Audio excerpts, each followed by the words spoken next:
Morning, folks. My name is Phil Gallagher. I run ThrabenU, a site for legacy death and taxes. Today we're going to be playing kind of the unusual cousin of death and taxes, Maverick. A lot of people have been pretty high on Maverick off and on for about the past year or so as sort of like a good meta choice. And the Maverick deck that I'm going to be playing today is really interesting because it steps away from some of the traditional pieces to play a bunch of cards that have been printed in about the past year. So I'm just going to like highlight those cards in this column over here. So I guess like Knight of the Autumn is like borderline. It's newish.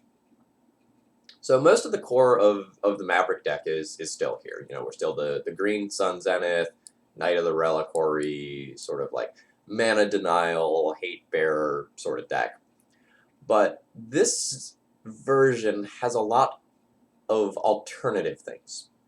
There's a split between Mother of Runes and Giver of Runes, mostly because there's a lot of -1 hate running around right now, such as Plague Engineer and Renin 6, that makes the 1 toughness of creatures like Mother of Runes a liability.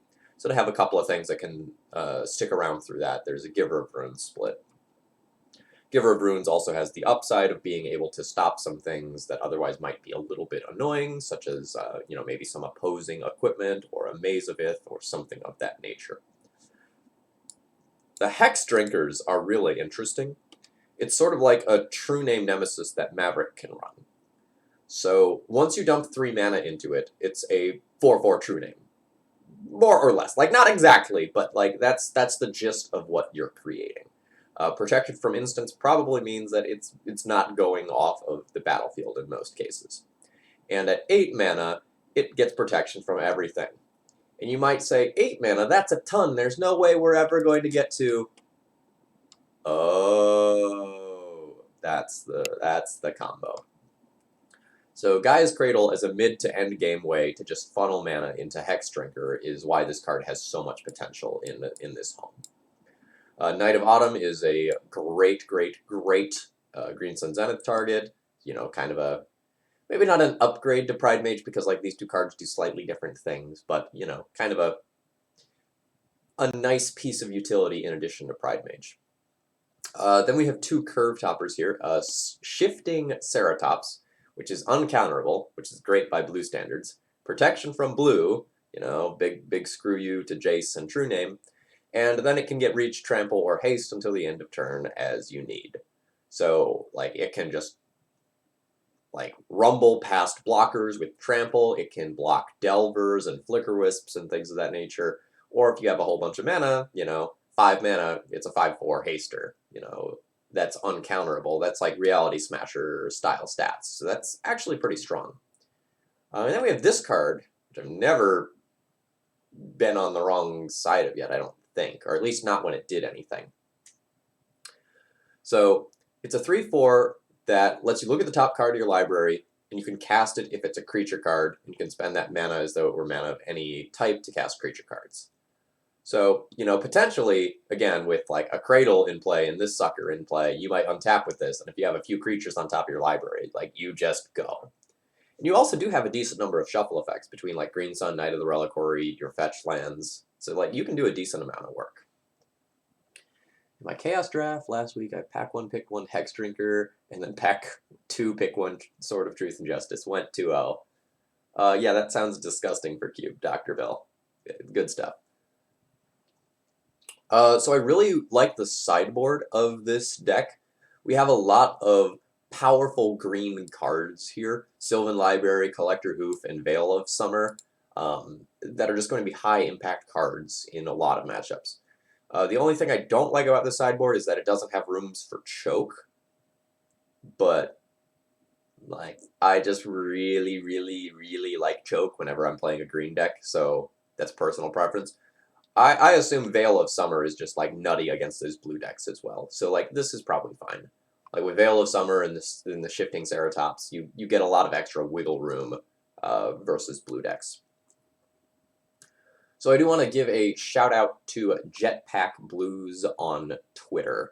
They were the one who shipped me this deck list and suggested a couple of changes. They 5-0'd with this deck list, with the exception that there were 2 Tormod's Crypts instead of Surgicals here because they did not own Surgicals.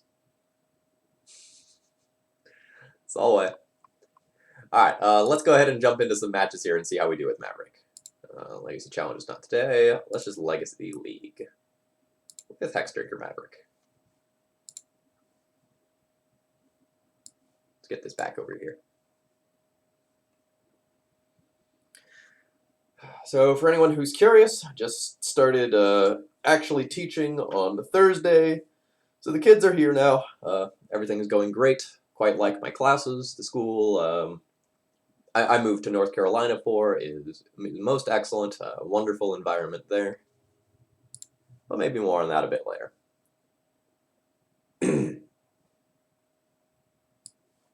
Let's get that window over here. You too.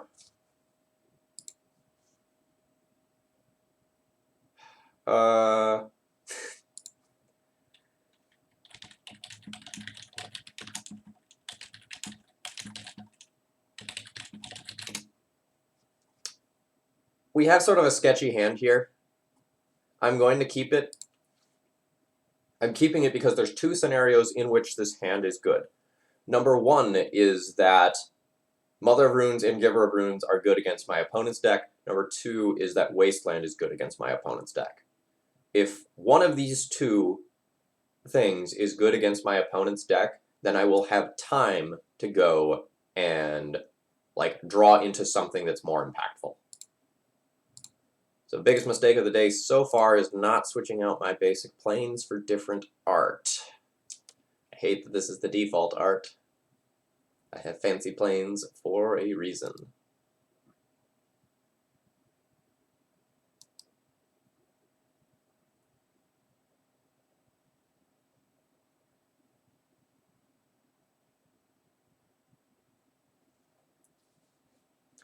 So my opponent did mulligan.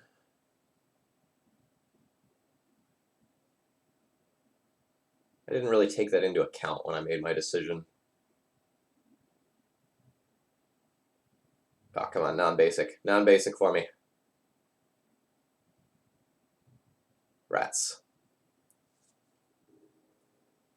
Alright, we might be looking at a pseudo-mirror of some nature.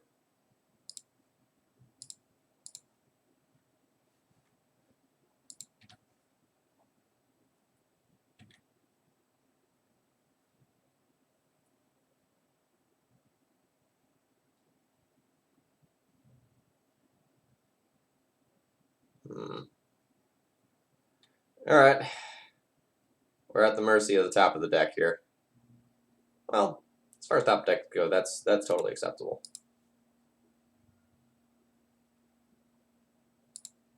Just take a basic forest here.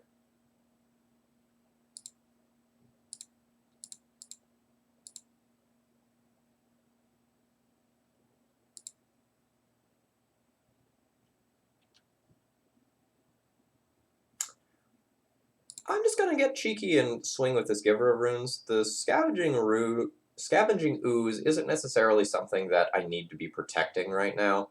Yeah, it's the biggest body on the battlefield, but Giver of Runes is going to be tapping anyway to force Scavenging Ooze through in all likelihood.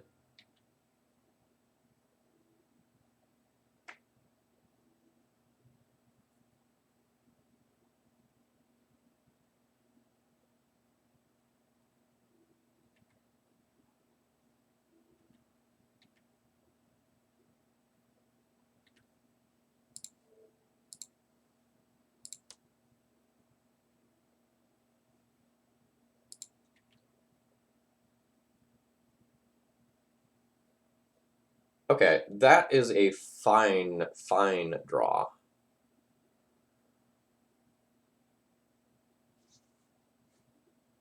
So now I can play Hexdrinker, funnel 3 mana into it, turn it into a 4/4 protection from everything. Give my Ooze protection from white, crash in for 2, and then proceed from there.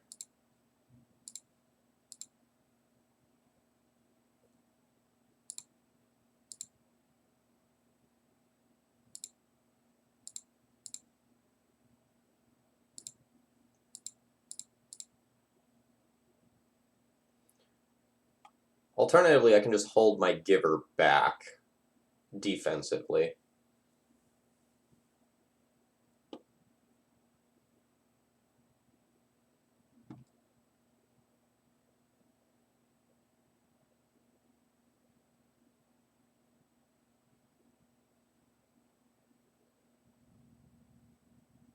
I think I'm going to be the aggro deck this game.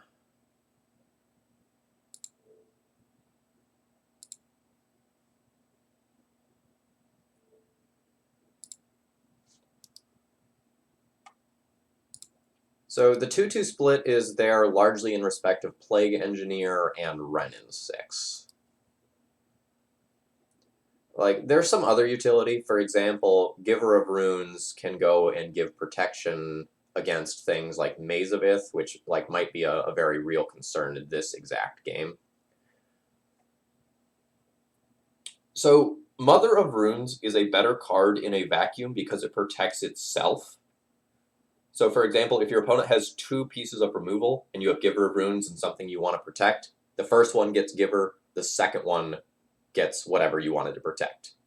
But if you have 2 pieces of removal versus Mom, Mom completely invalidates the first one, and then the second one gets one of your 2 cards. So Mom's a better card in a vacuum, but the metagame is very hostile towards it right now.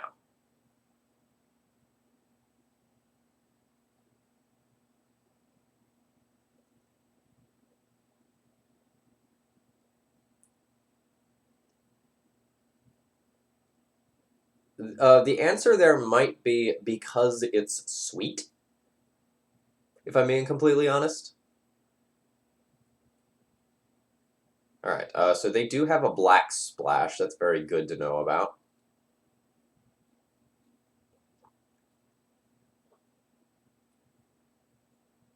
Okay. I don't actually think I want to Green Sun.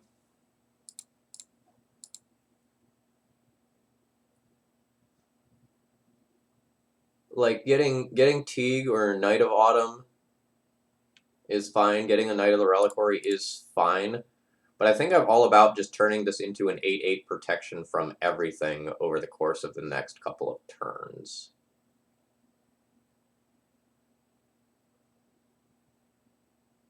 Oh, absolutely, Marija. So the upside of actually green sunning is that then I can just like use Giver of Runes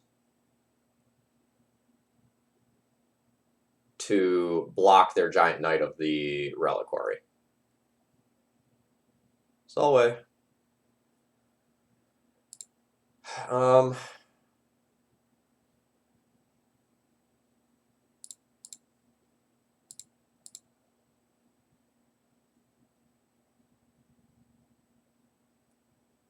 yeah, if I don't get Wastelanded next turn, I can just turn Hexdrinker into an 8/8 next turn. Alright. I'm going to go ahead and backpedal on my plan here.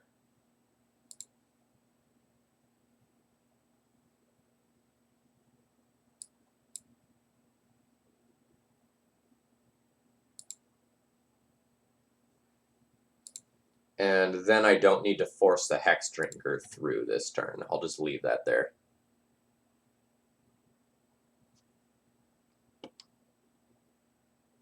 I guess I should have made an attack with the Hexdrinker first while I still represented Swords to Plowshares. That was an error on my end. So this was a deck list that I got from Jetpack Blues on Twitter. So this is their list. They got a 5-0 with something that was 2 cards off from it and made a few suggestions to me about how to edit it.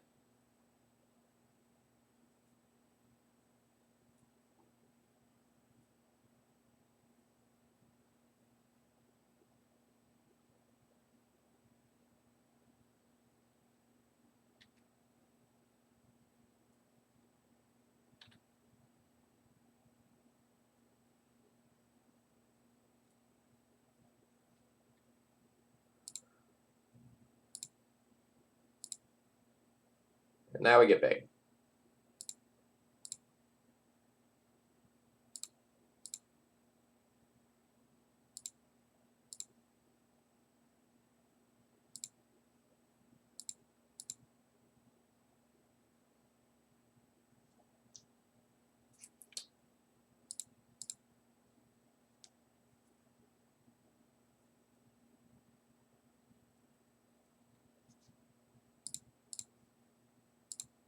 Alright, so this has protection from everything.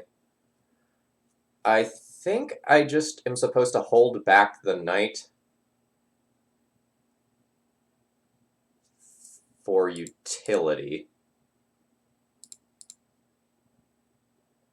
rather than do anything cute with it.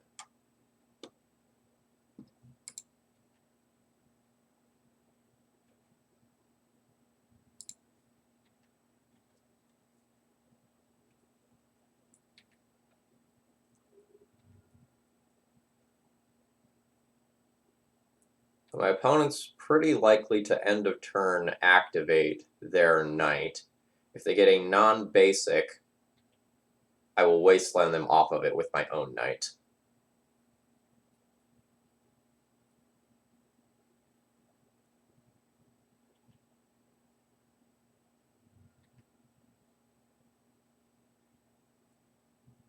Alright, they did not.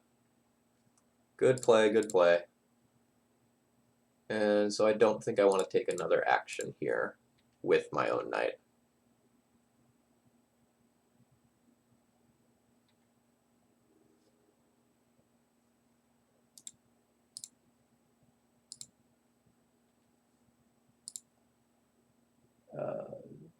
Zashiki17, thank you very much for following. I hope you're enjoying the content.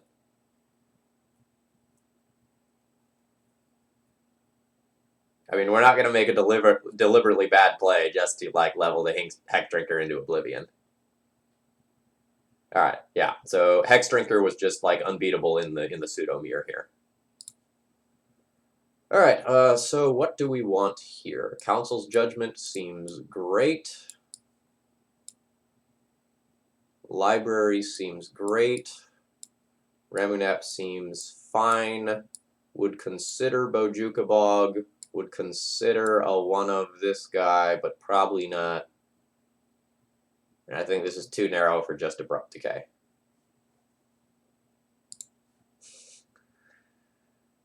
Alright, so Teague is terrible. Thalia is pretty terrible. Those will be my starting removes. Sanctum Prelate's also quite bad. So those would be my in-outs if I do this. It would leave me with one more land than I'd really like in the deck.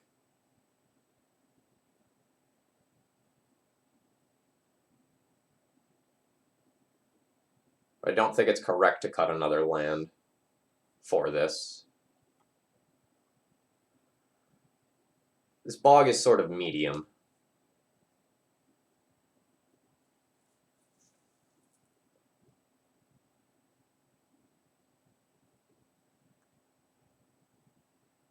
It's possible that playing another Collector Oof is better than just playing Bog.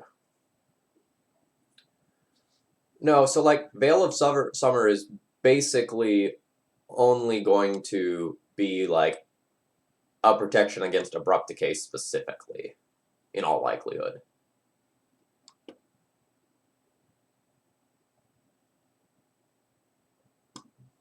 So I don't think that's going to be worth it.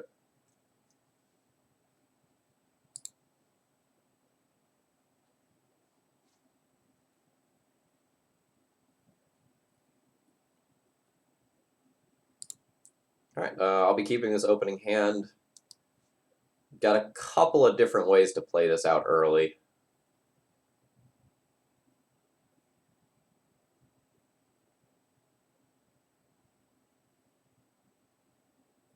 I think I just want to match with my opponent here in terms of speed and get my own Noble Hierarch onto the battlefield, rather than, like, play out a Mother of Runes here. And given how green my hand is, I think I'm going to do this off Basic Forest.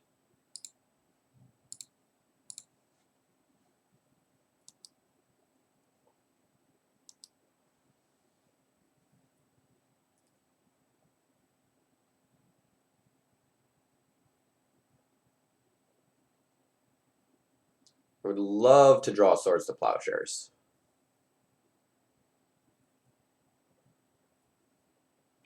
Like, Swords to Plowshares, a Noble Hierarch, plus wasteland them. Just seems absolutely disgusting.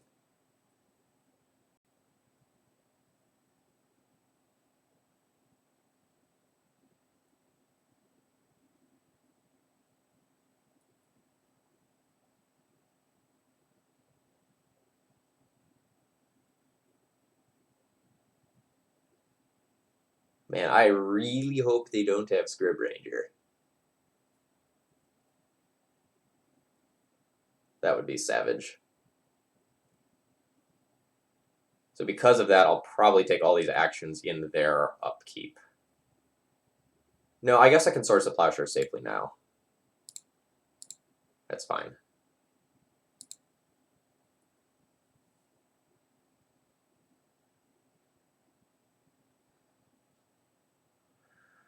Do I want to use my Green Sun as a mana accelerant? Probably not.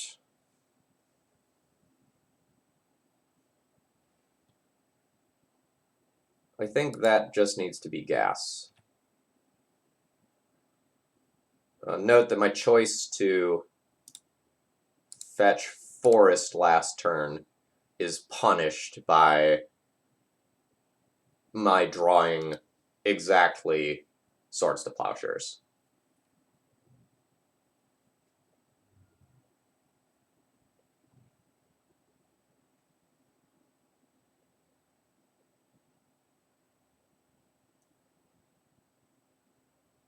Okay. So now the texture of the game has changed a little bit. So since I lost a mana source, I'm willing for this to become Dryad Arbor.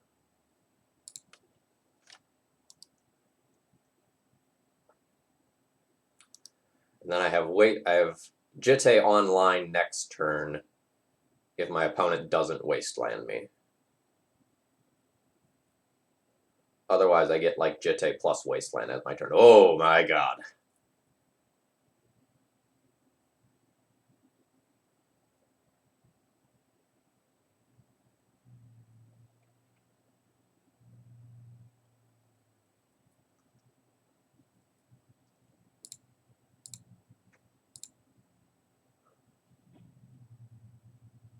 I think I'm going to constrict my opponent's colored mana and let them have my Dryad Arbor if they want it.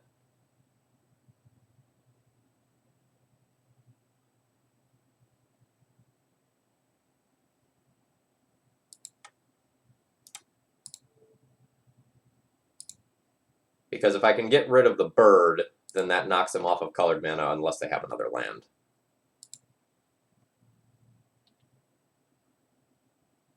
Yeah, this is an unusually high density of wastelands for this game.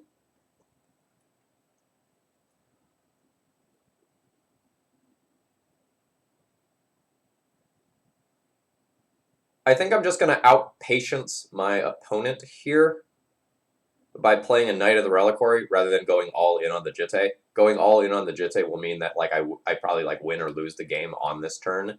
But I think if I play patiently and just like play a giant knight, I just have a much better chance of actually going and winning this game.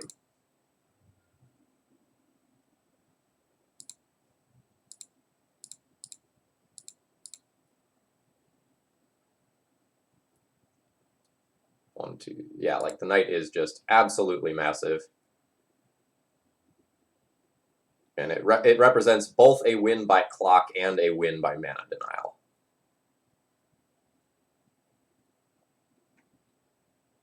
Oh man, I am so glad that I played that knight.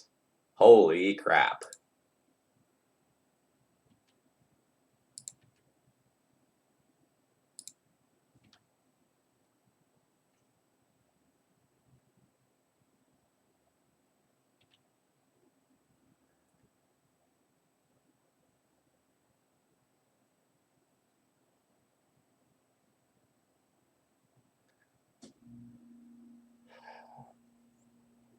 Alright, so again, it's a question of, like, how in do I want to go?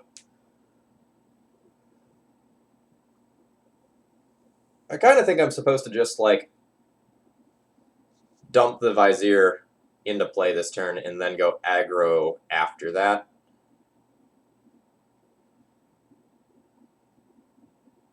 But it's possible because, like, right now it's a 3-turn clock, right? 8, 16, 24. If I put one land into the graveyard, it's still a 3-turn clock. Or, sorry, like, counting this turn, it would then become a 2-turn clock. So I think this is just getting in there.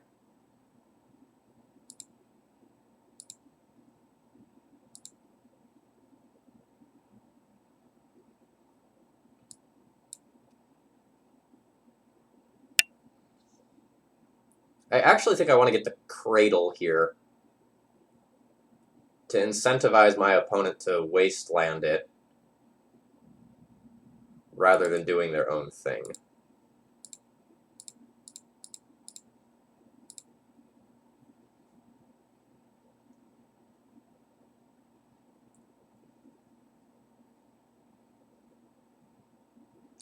The other thing I like about taking this play is that it doesn't just let my opponent block with Quasali Pride Mage, sacrifice it, blow up my Jisei.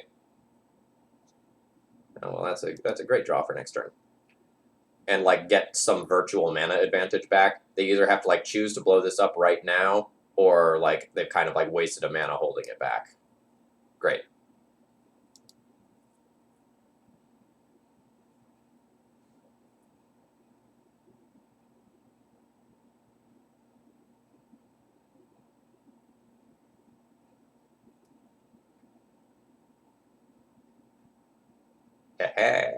It's free. Let me look at my green sun targets real quick, but I think I'm just crashing in. Yeah, it's time to just turn stuff sideways. I will cast this pre-combat in case something goes, like, drastically wrong.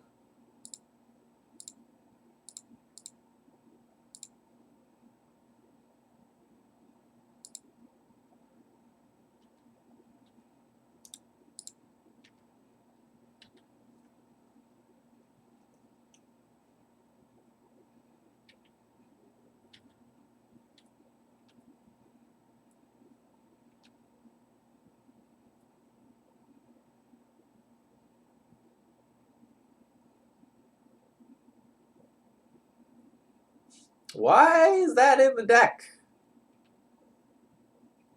Alright, GG.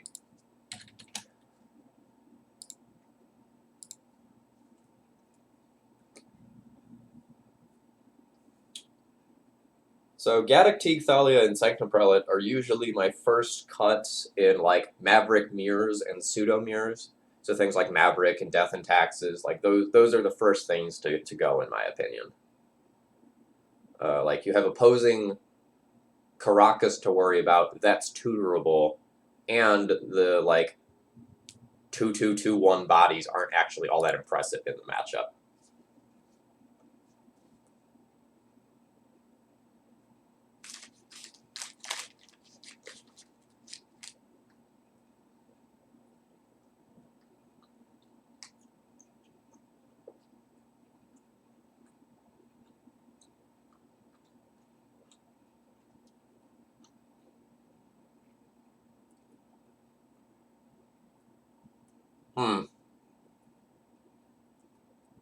This is a really weird hand.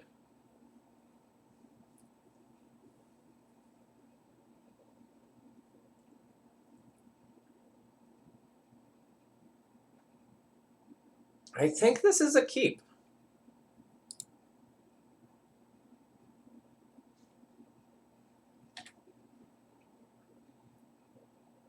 That is not the land that we want to see on the other side of the battlefield with this hand, though.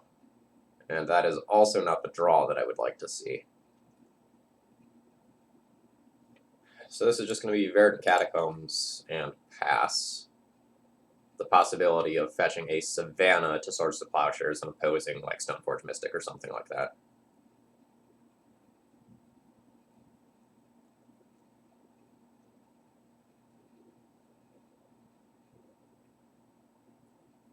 Yeah, your Thalia is fine. Our hand is absolute garbage versus D&T.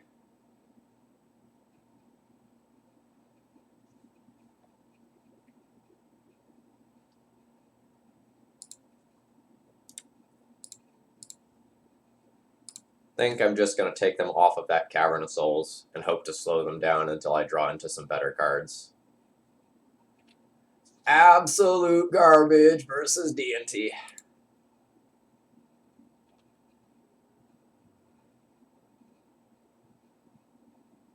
It's like worse too because like my opponent has the Caracas to protect their own Thalia now.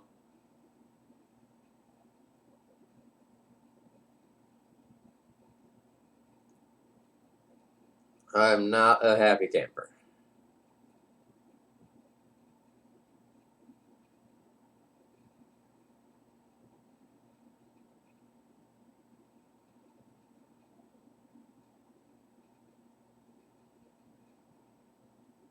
My lands are all awkward in different ways as well.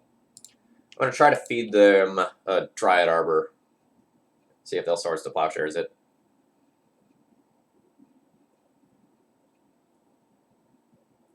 Cool.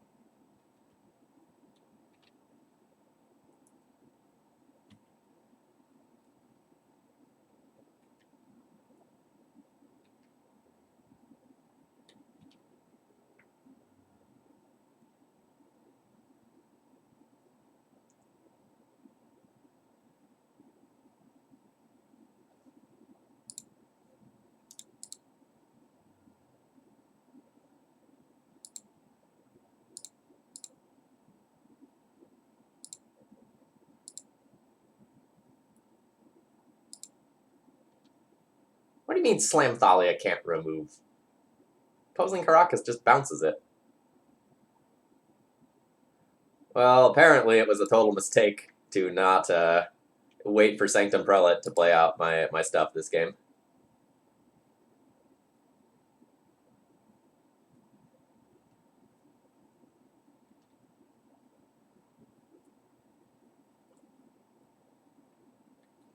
Batter Skull.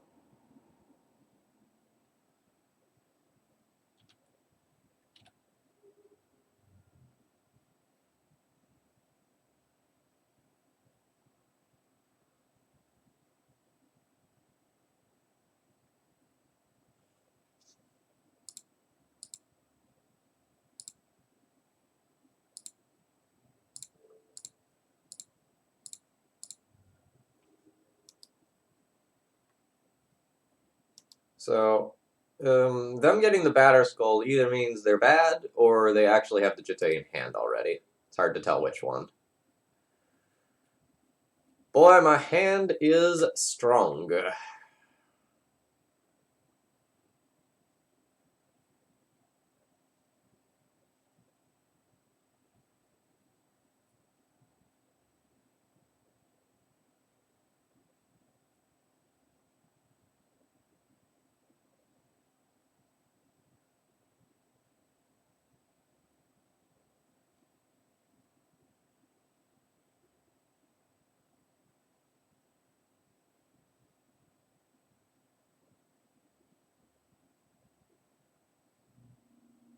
So I could play my own Thalia.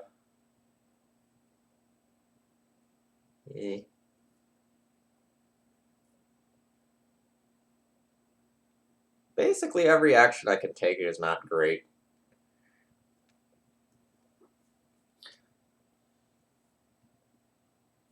I could play my own Thalia. Play my Gaddock Teague. They can only bounce one of the two, and I can treat it as kind of like a weird Rashadan port. But I can't really just like play out Sanctum Prelate. It shuts off my Swords to Plowshares. I'm going to need that to remove Thalia and try to stabilize my life total.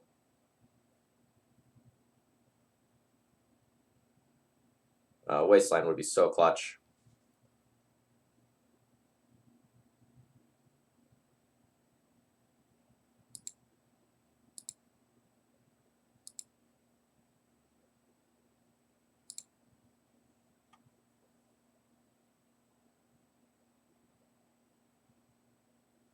Actually, no. What I'm going to do is play that Thalia and then hold up like this. So end of turn, they'll bounce my Thalia, and then I'll let that happen, then Swords to Plowshares their Thalia while the Caracas is tapped. Well, we made Hexdrinker into an 8/8 last turn. Or not last turn, last game, with protection from everything, and we murdered our opponent with it in 2 turns. So that was pretty sweet.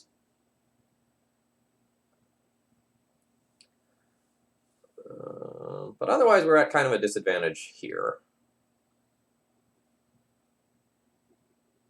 My opponent's hand is probably just like chock full of 3-drops. I think I'm just going to try to get a redraw off this Horizon Canopy and see if I can get a card that matters. Nope.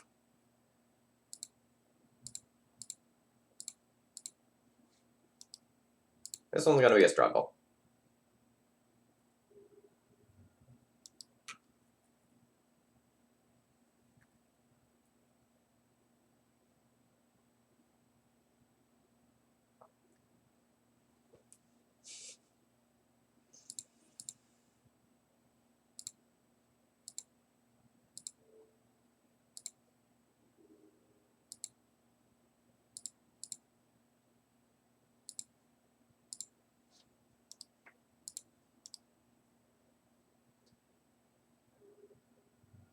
This is the most awkward Maverick versus D&T game I've played in a long time.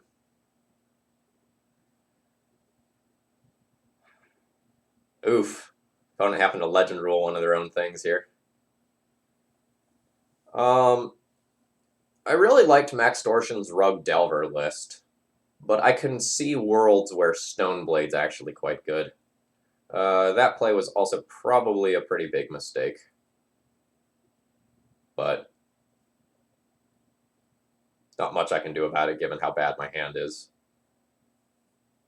I'm going to have to just like dump creatures in play and see if I can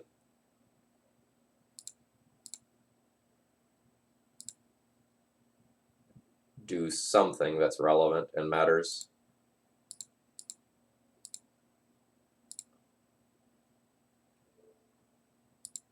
I've already used 2 Swords to Plowshare, so I'm comfortable in like shutting off my opponents here.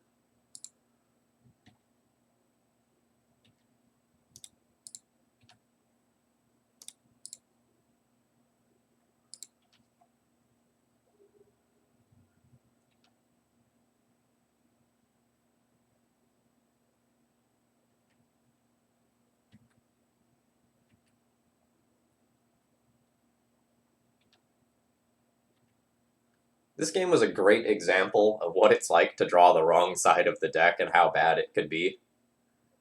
Like, if any single one of these cards was a card that was, like, actually relevant to the matchup, I think I swung the corner on this game easily. But now it's probably just too late. At least my knight is very large. I don't have a Maze of Ith, though, right? I don't have a Maze of Ith. That's super unfortunate.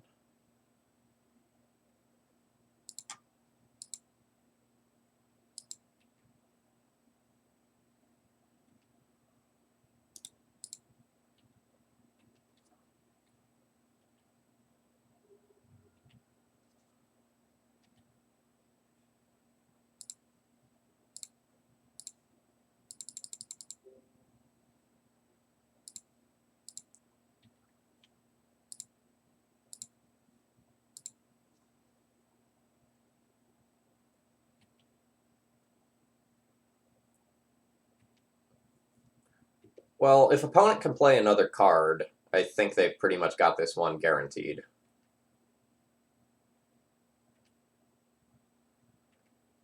Well, the issue is, like look at my cards. Like, Prelate, Teague, Thalia, Thalia, Thalia.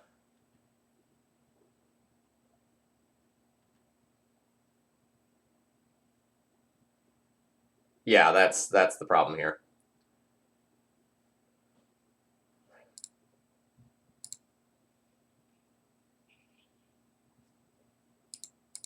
Alright, so what happens if I crash in with everything? It's 6, 7, 8, 9, 10, 11, 12. It's not actually enough damage to kill them. I shouldn't have gone to combat.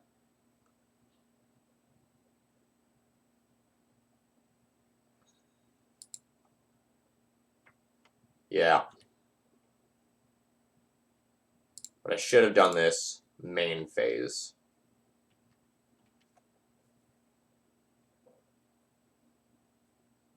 in case I draw my own Jitte.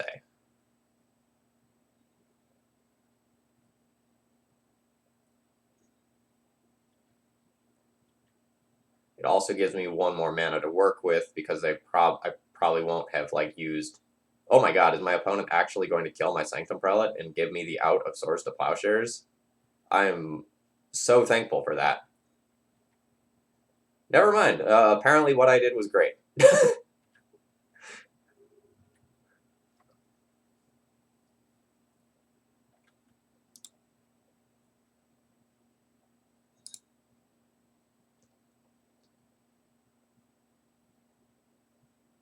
So I'm already dead on board. So let's do the marginal thinning of the deck here.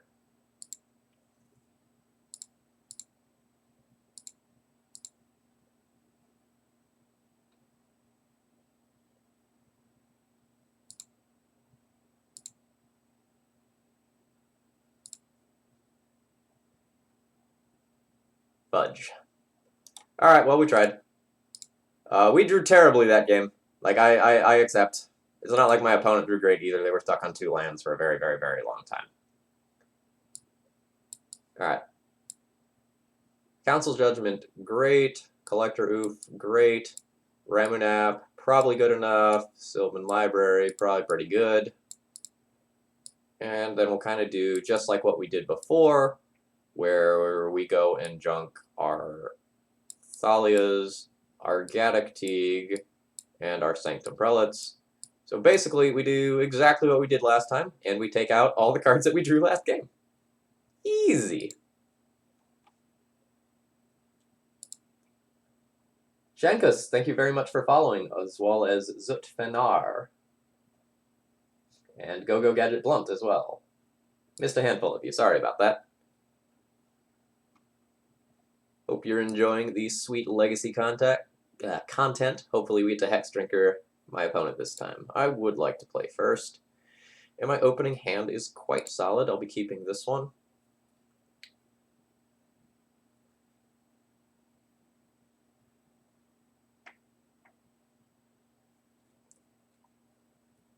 I think I'm going to go ahead and lead on Noble.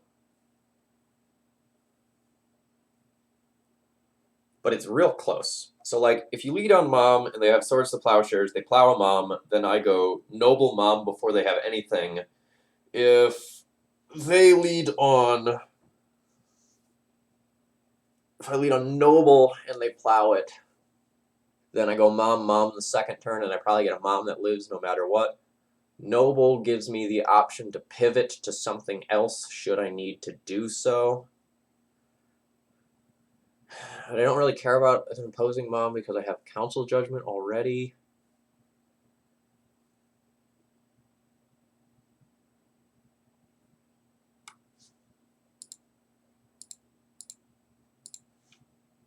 I think this is close. If I had a 3-drop, like a 3-drop creature that I might want to play, I think I'm supposed to lead on Noble. But here I think it's pretty close.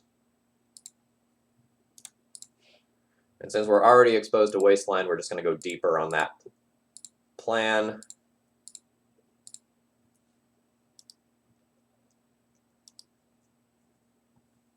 Still would like more mana than what I have. Alright, so we will... Oh, man. How much mana do I have now?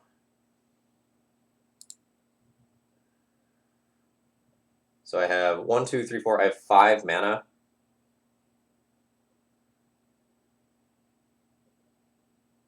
I could just, like, ram Jitte Equip out there this turn. It walks into a Council Judgment very badly, though.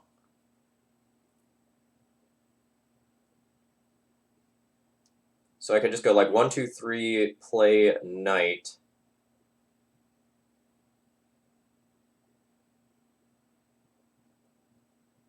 Play Jitte, pass, and just like make my board absolutely amazingly powerful.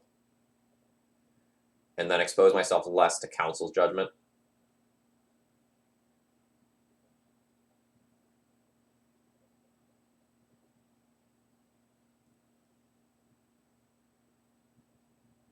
my opponent didn't have a 2-drop creature, so presumably they're going to use their turn to play a 3-drop creature. So I'd like to use my next turn to Council Judgment away either their creature or Jitte, depending on what it is.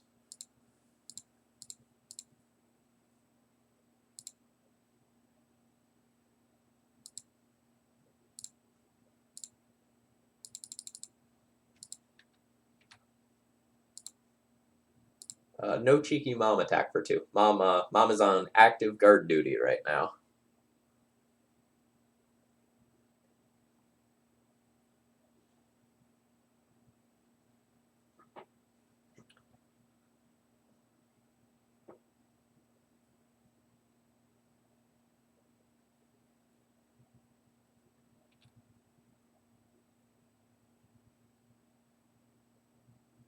You bet.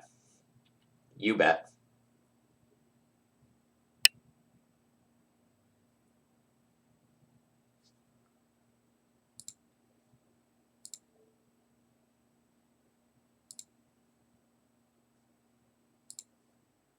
Actually, I think I just want to put this on Noble Hierarch and wasteland them.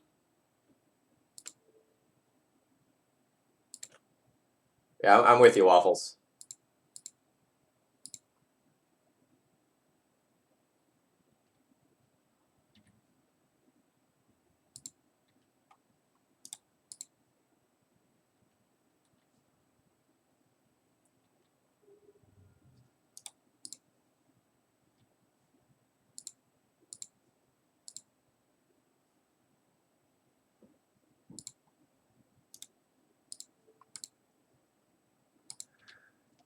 All right, sorry, opponent. I don't know how you get out from under this one.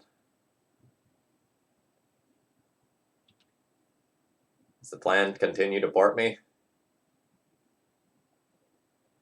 Sure.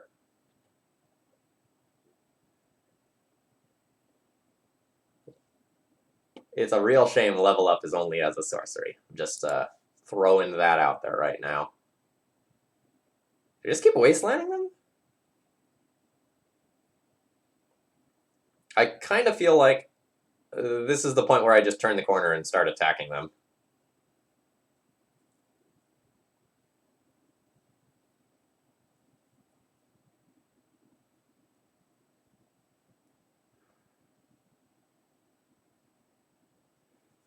So what punishes me if I don't wasteland? Gideon could be annoying. Swords of Plowshares or Path to Exile plus Palace Jailer could be annoying.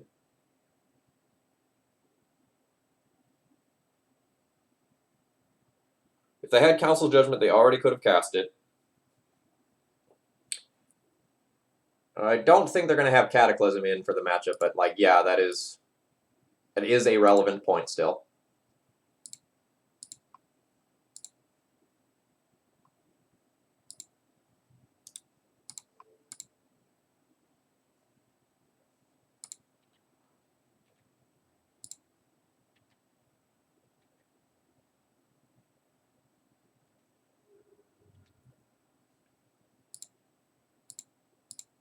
And I think the 1 life is 100% worth that.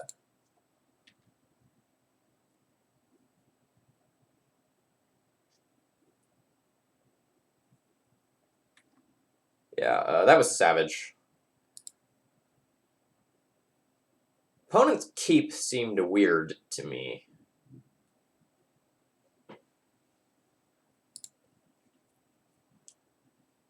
Maybe last game, too. Like, opponent's hand, like, basically did nothing that game.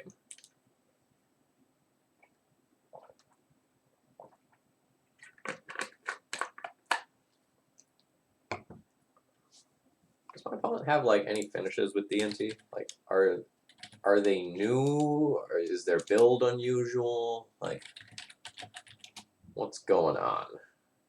No, they have lots of finishes with DNT, so they over multiple years, so they know what they're doing. They've just kept some strange hands, I suppose.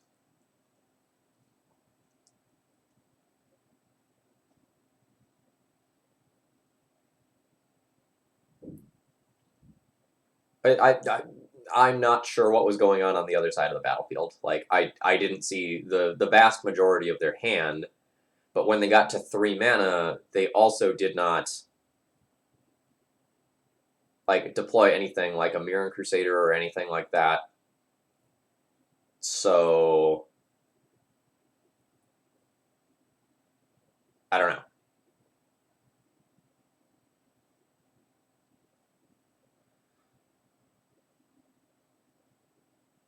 Okay.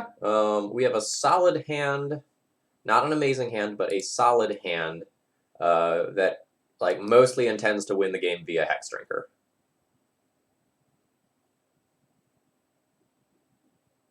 Hello.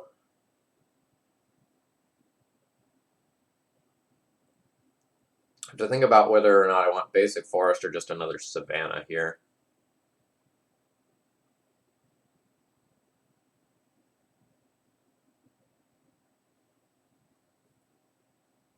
I think basic forest is fine for now.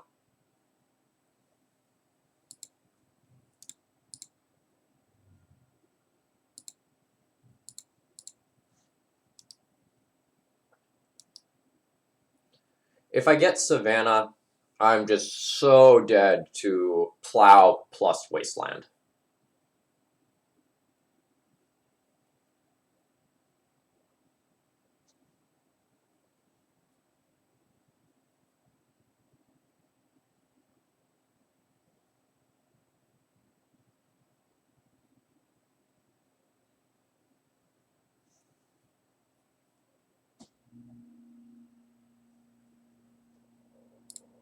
I think it's oof.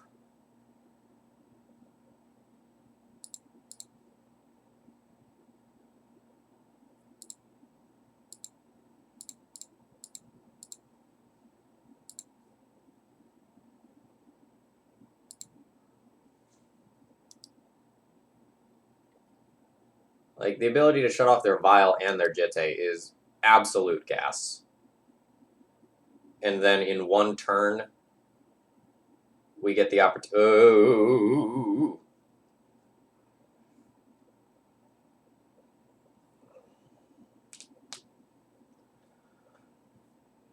I think I'm just supposed to make a monster here.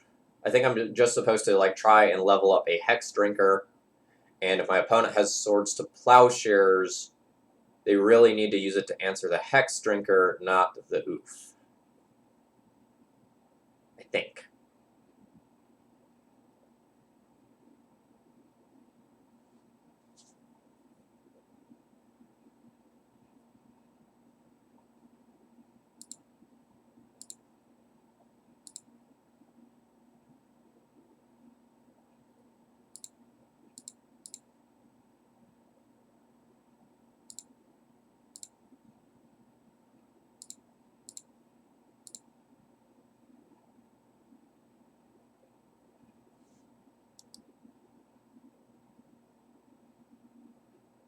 Okay, is this a safe attack? My opponent has Swords to Plowshares and uses it on the Collector Oof, then it doesn't matter. But if my opponent has Batterskull, this attack is not safe, so I will not be attacking. It's just like way too devastating if they have the Batterskull.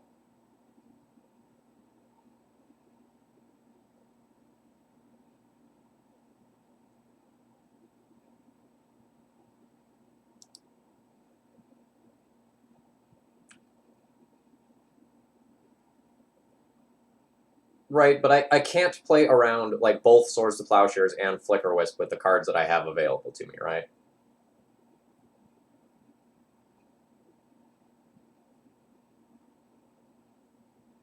So can you actually get rid of my Hexdrinker? I believe the answer is no. So I should just block. If you have Flicker Wisp,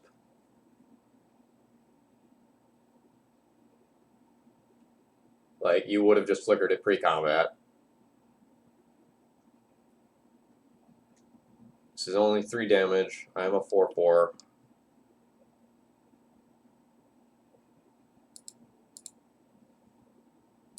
I accept. What do you got for me?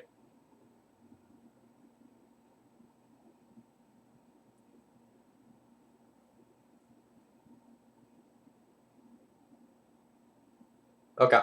You're a splash build. That sucks.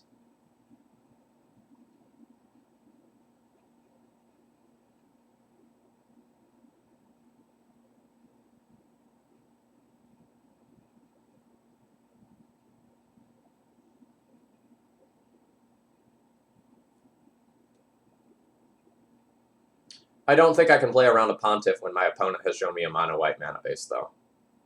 Like, I just don't think that's wise.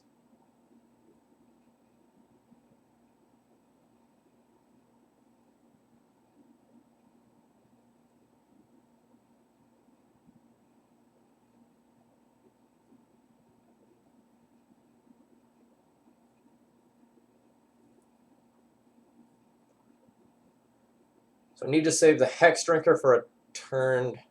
I might need to throw away my Hexdrinker to just block the Pontiff and not let them keep a creature on board, and then try to like get out of this with Sylvan Library.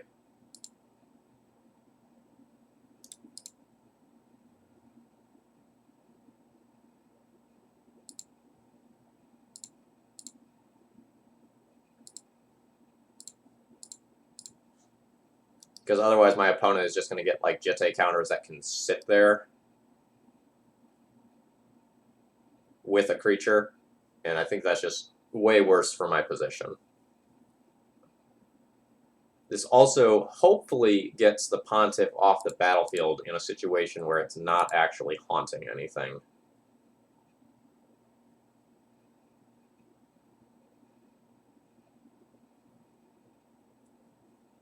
I mean, obviously that's not what we wanted to happen, but... Oh, great, Jailer. That is going to be very difficult to beat. Green Sun Zenith or Collector Oof would be absolutely fantastic here.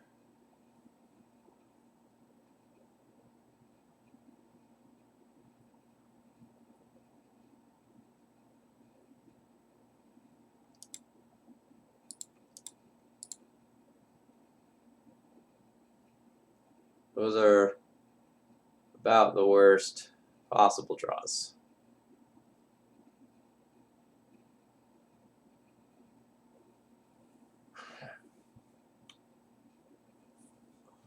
I need to take at least 4 here just to clear cards.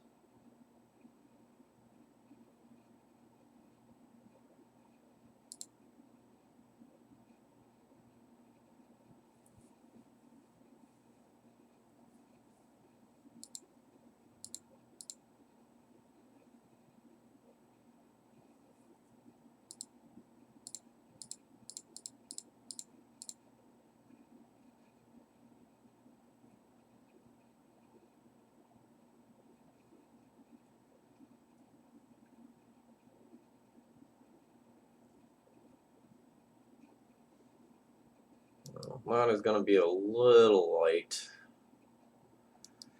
So my opponent will Palace Jailer away my creature, be left with 4 Jitte counters. I'll need something like Collector Oof.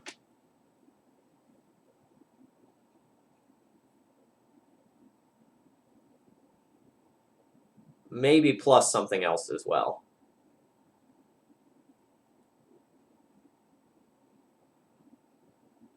No, I think HC Fox. I think I have one turn in order to like try and change the texture of the game.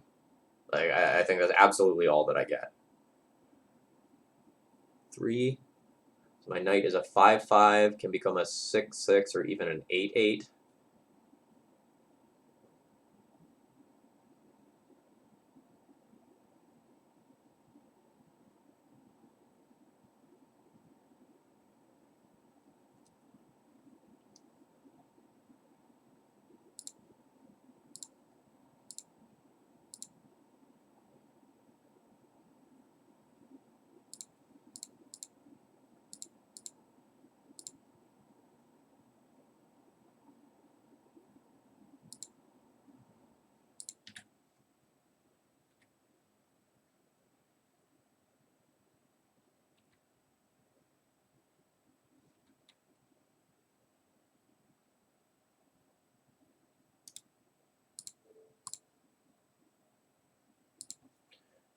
No, I don't think I'm going to, like, count on my opponent playing Palace Jailer on an empty board.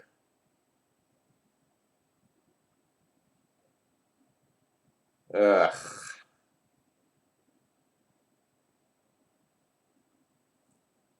That's rough.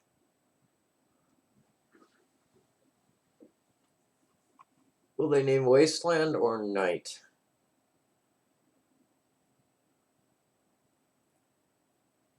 I want them to name Night.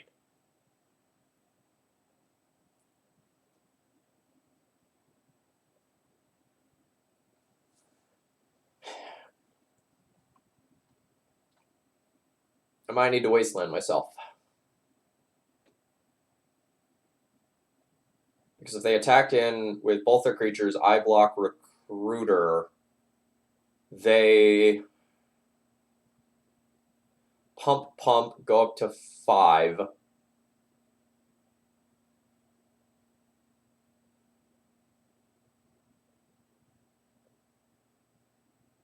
Six, 7. Yeah, I need to Wasteland myself in case they name Wasteland.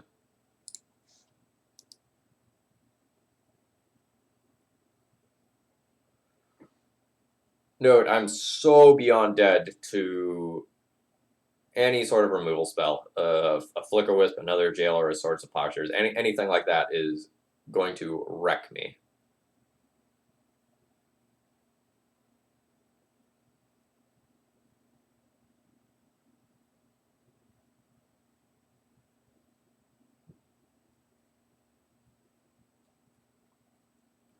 And this waiting game does not favor me.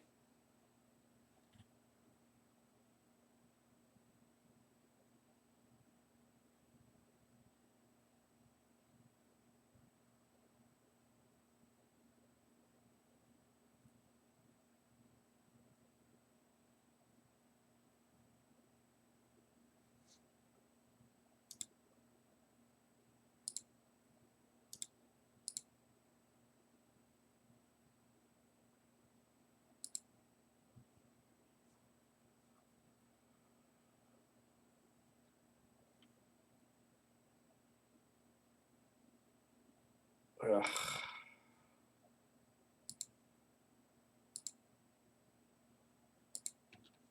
That doesn't feel good, by the way. But I think it is correct to do.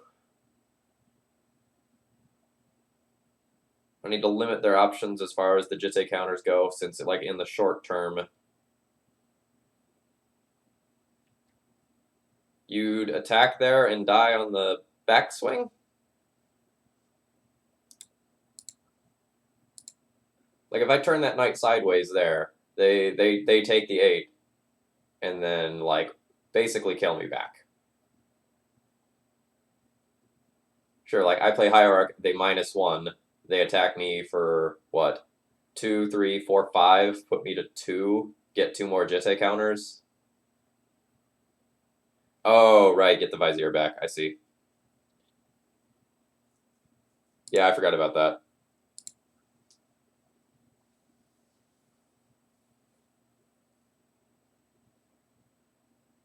Yeah, I might have made an error there.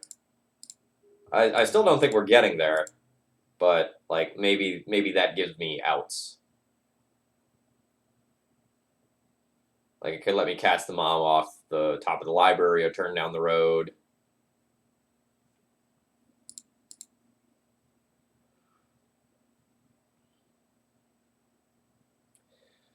Boy, this hand's awkward. But my opponent's mulliganed, so keep? I'm doing well.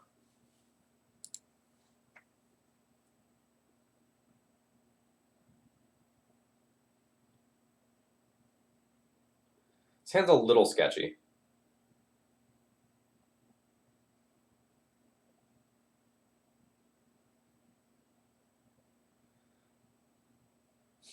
Hey, Hippity Long Ears, haven't seen you in a while. Hope you're well.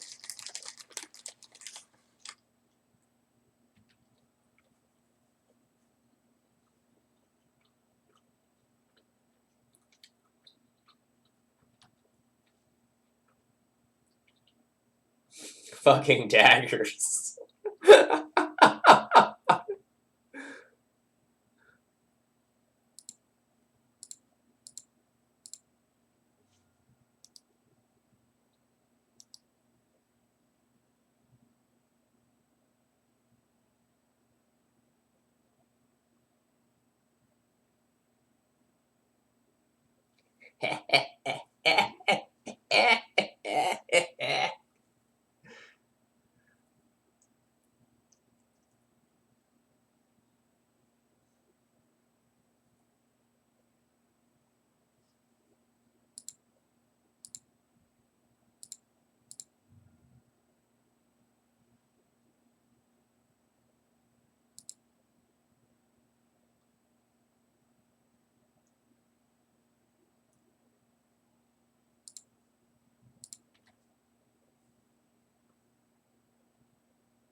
My opponent doesn't have green mana at this time,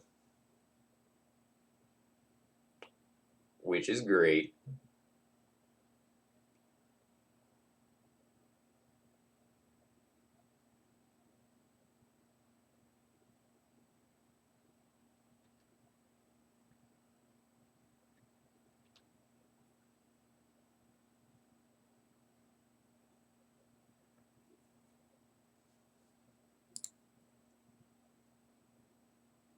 Dig Dug Dig, thank you very much for following. I hope you're enjoying the Maverick content.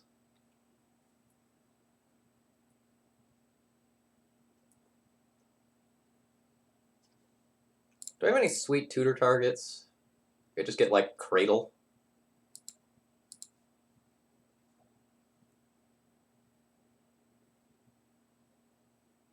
I'm also just thinking about if I just want to like put the Jitte on the Thalia, swing in, kill both Vampire Hex Mages next turn. Which I kind of like, if I'm being honest.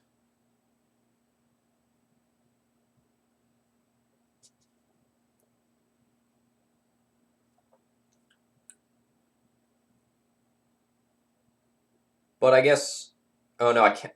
Well, next turn I could play Dryad Arbor, sacrifice it, get Cradle, which will tap for 3, then tap Bird and Wasteland for 4/5 to go Jitte equip.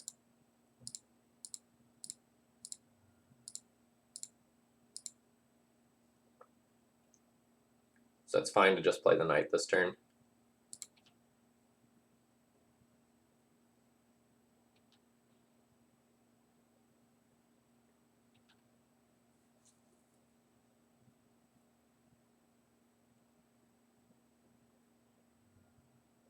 Hmm.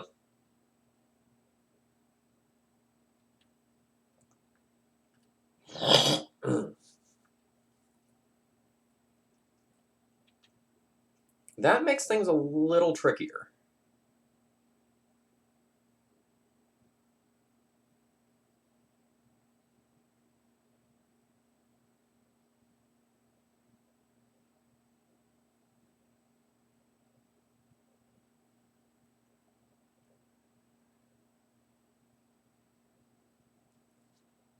So I think our play is going to start out the same way, but end differently.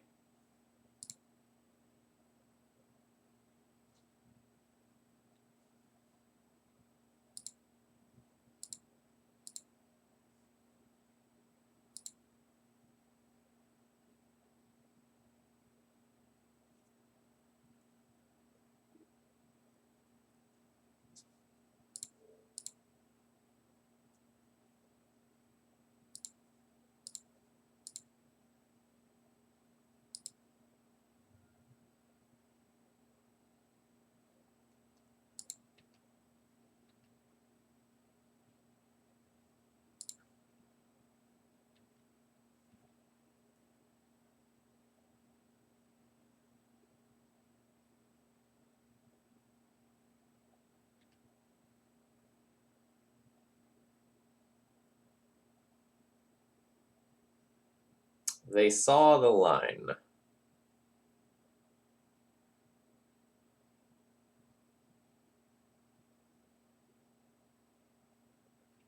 I needed them to not see that line.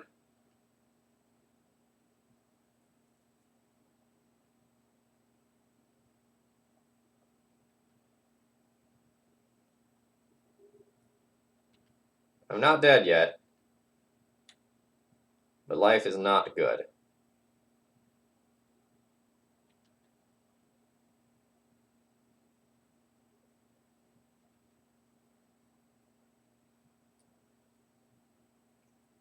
Fudge.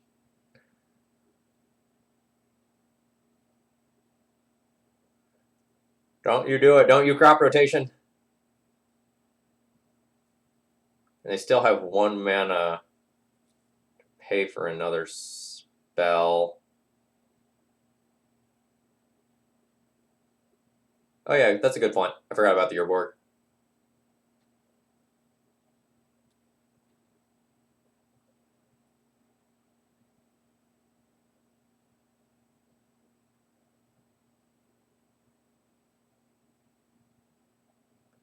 Alright, so that will give protection from green. And now they just sacrifice another land and they've got it.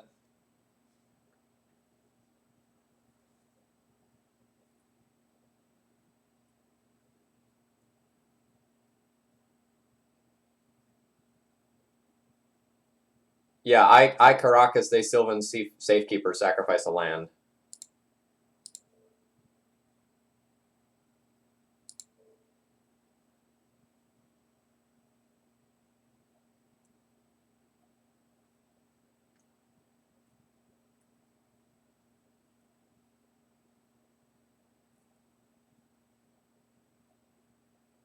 No, they went turn 1 Pithing Needle on Wasteland on the play.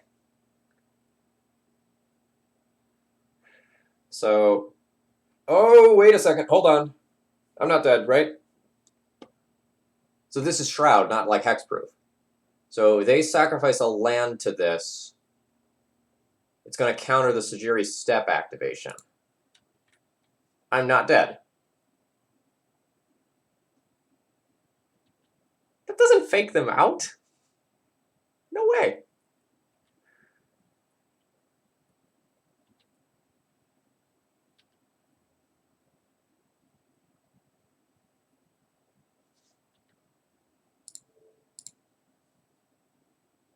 Alright, so I get to buy another turn here.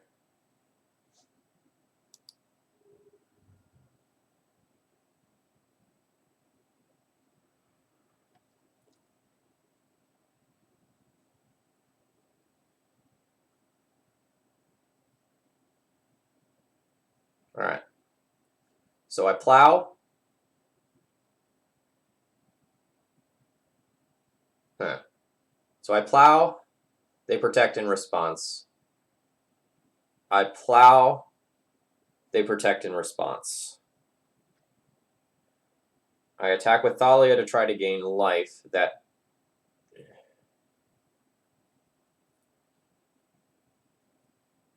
I need to wasteland them, right? I need to wasteland their nurturing peatland. They respond by sacking a land to protect. I respond with Swords to Plowshares.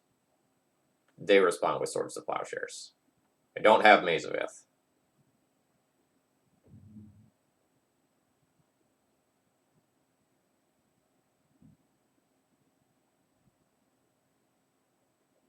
I'm not going to get Jitte counters. My opponent is going to block with Vampire Hexmage and then sack Vampire Hexmage, so I'm not getting counters this turn.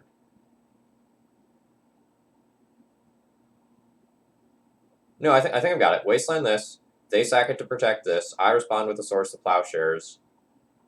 They sack their other land to protect it. I respond with the Swords to Plowshares. Oh, fuck, Needle.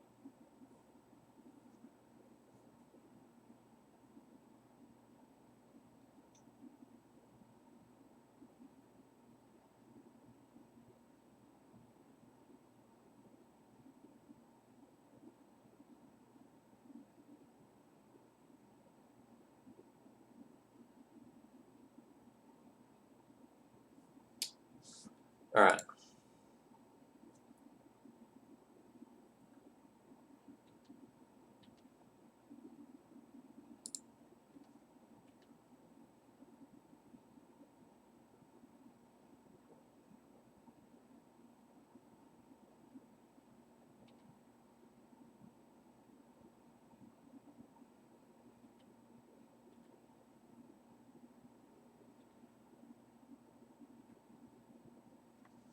So how much mana do I have?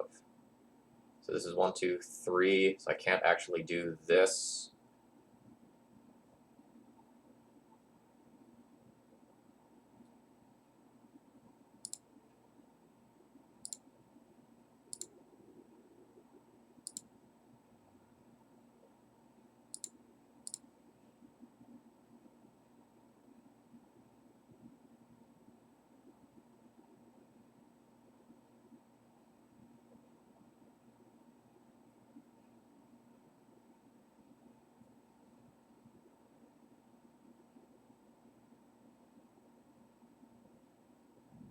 So they activate it, targeting Sylvan Safekeeper. So now, since I'm choked on white, this doesn't work.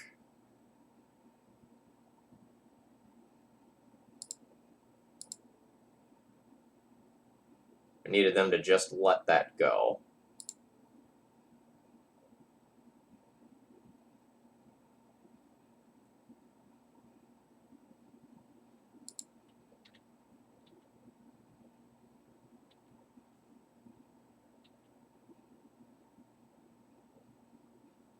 So now I have nothing that I can tutor with. I needed another white here, so I'm dead. No, we don't have maze. We can't tutor it anyway, but we're dead.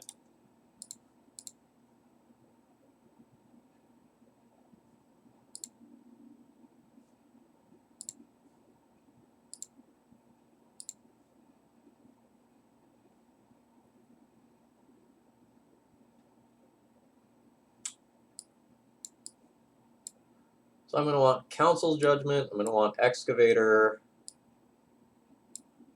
I might end up playing Surgical Extraction.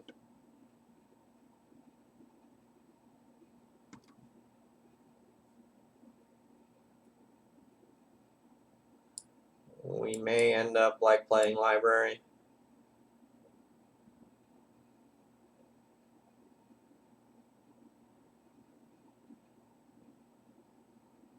I think it's better to play towards them making a mistake, right?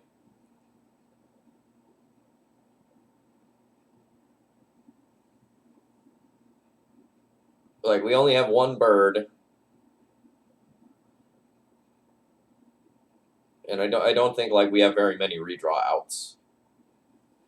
Because, like, Canopy is one of our white sources, so, like, it's not like we can cycle Canopy into a different, like, white land and be in a better position.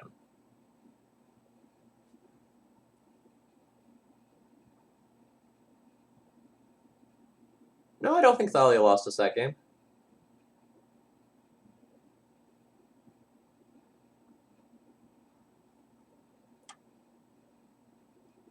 So Teague doesn't really do anything, right?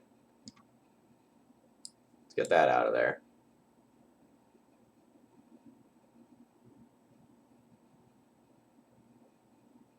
Oh, okay, so if we draw a plains, we can use Knight to get another white source. Sure. So that's four outs? Okay. No, alright, I see where that's going now. Okay, I need to, like, focus on my sideboarding here. I think I will bring in probably all of these.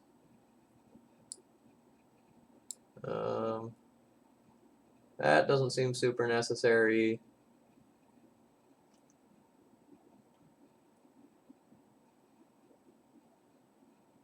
Honestly, like, these curve toppers probably aren't necessary. The Knights are probably good enough.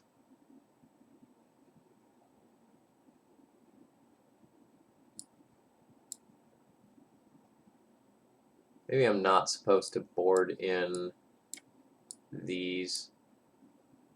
I'm not sideboarding correctly. I spent too much time thinking about lines and not enough time actually thinking about how I wanted to sideboard.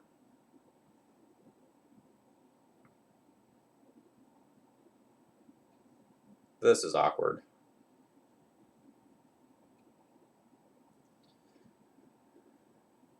I think this hand is borderline, but good enough to keep.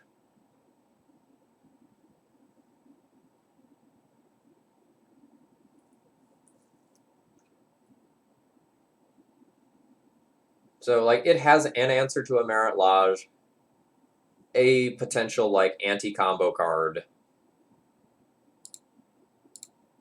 and some mana acceleration.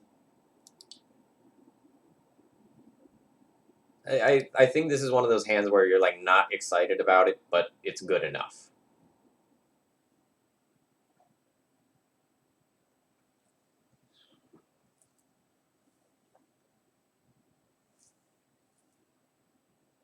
Am I going to Green Sun for 1? No, I probably want to save my Green Sun for a night.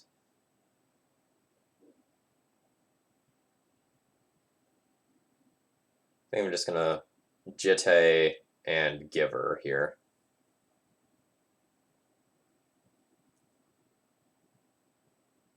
Well, I could Green Sun for a bird, but having the Giver in play first makes that line better.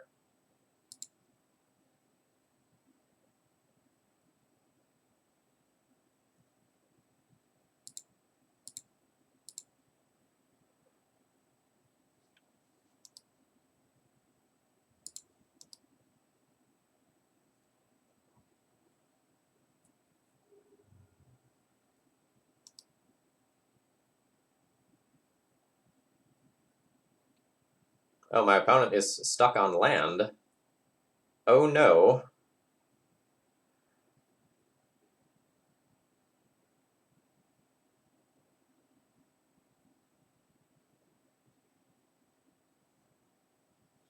What do I want to do in light of that information?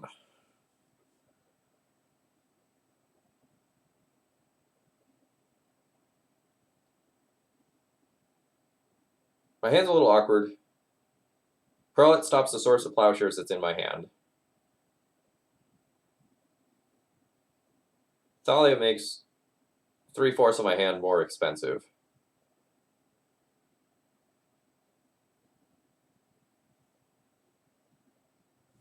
I think I'm supposed to play the Thalia.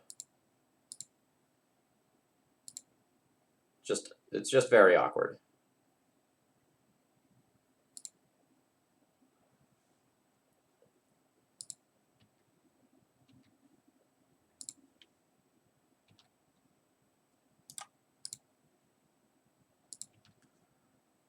Legacy is really dominated by Wrenn and 6 and Plague Engineer right now, so that's what's going on with that.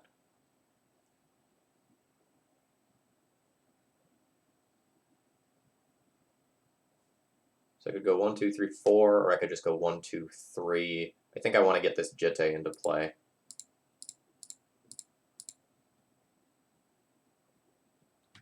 Yeah, so if you've played against modern Jund, there's a lot of legacy decks that kind of have that same style of composition, and they're very hostile towards Mother of Runes.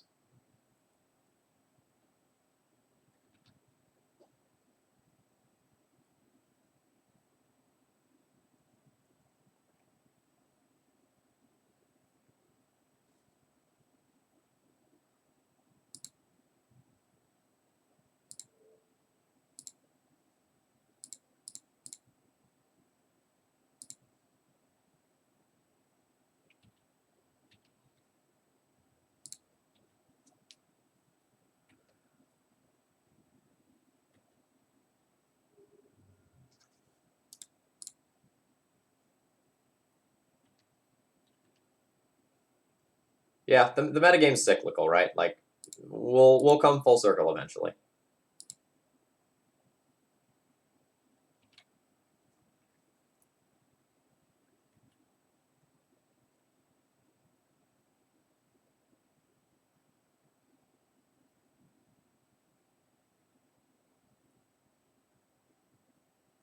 Yeah, D&T's playable now. I don't think it's the most amazing thing in the world. There's some interesting deck lists going around that are trying to wiggle through the hate, playing around with Squadron Hawk and Force of Virtue. I've recorded a couple leagues with Squadron Hawk builds, and they have some legs.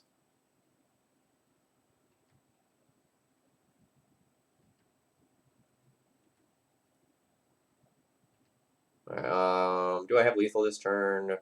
4, 5, 6, 7, 8, 9. No, I don't have lethal this turn, so might as well just like kill this with my Jitte counters. Although that's an action that can wait till my turn.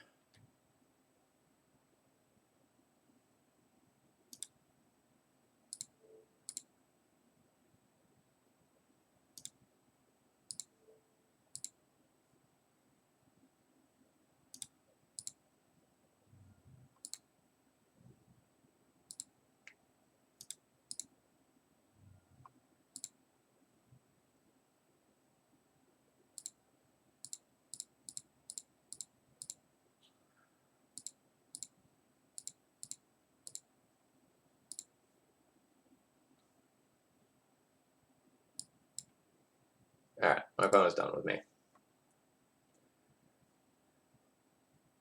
Yeah, I recently played a very flyer-heavy D&T deck list. I'll flash it after this game. This one's going to be a mulligan. Despite the fact that I have mana acceleration, I can't actually cast the vast majority of the cards in my hand.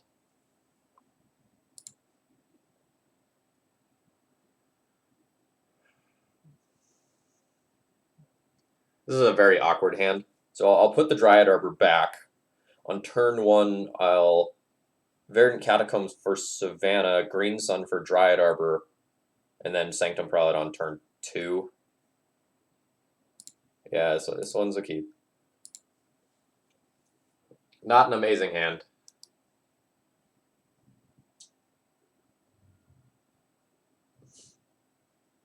That's not the craziest thing I've ever heard, HC Fox. Do I let this live for a single turn? I don't know that I can. Like, giving them a piece to tutor for might be what they need. I think I'm supposed to just plain Swords to Plowshares that, and then just kind of slow my roll with the rest of my hand.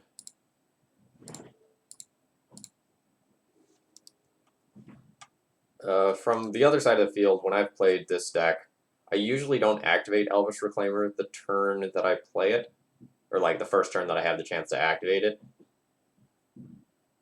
But it's very scary to give them the opportunity.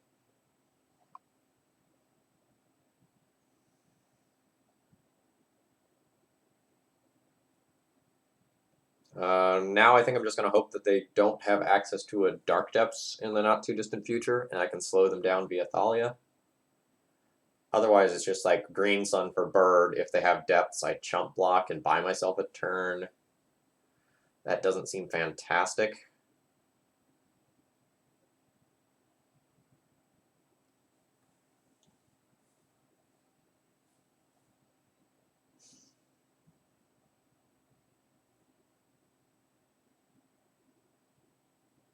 Why isn't Maze in this deck? Because the deck list that I got didn't have Maze in it. But yeah, I've really felt the absence of Maze in this league. I think there needs to be one in the 75 somewhere.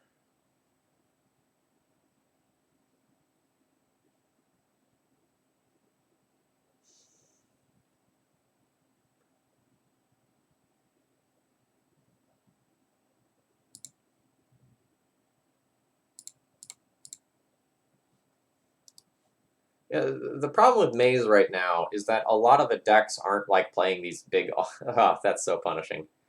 Aren't playing these like big threats. A lot of people are just picking you to death with Baleful Strix and things of that nature.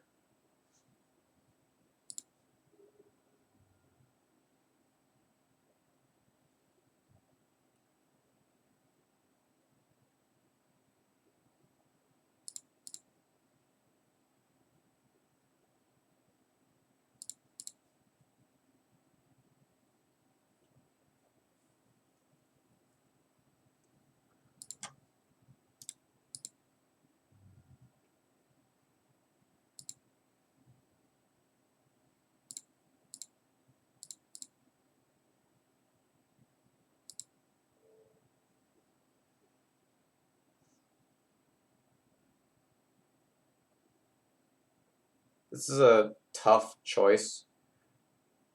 Since I'm stone cold dead to a crop rotation, I should probably name one. 2 shutting off like the Abrupt Decays and Assassin Trophy type cards is quite nice.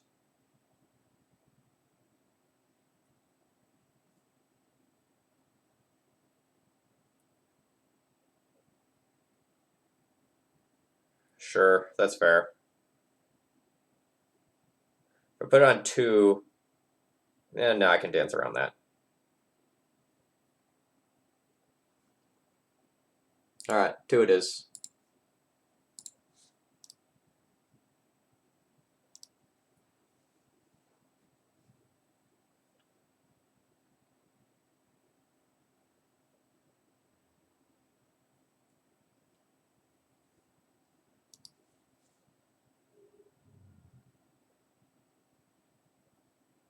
Right, we're thinking about the top of the deck now.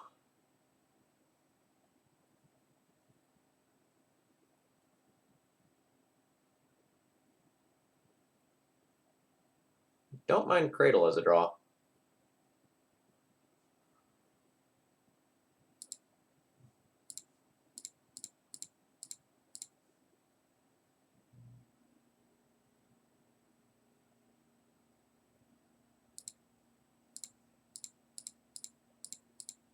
Oh, I see. There's X is 3, X can be 1. All right, that's why there was additional text. I see.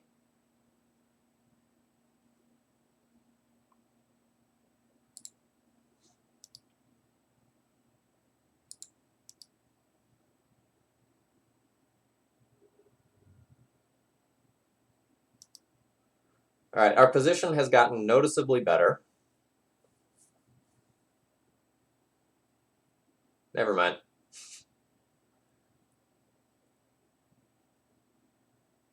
We will now be proceeding to Operation Hexdrinker.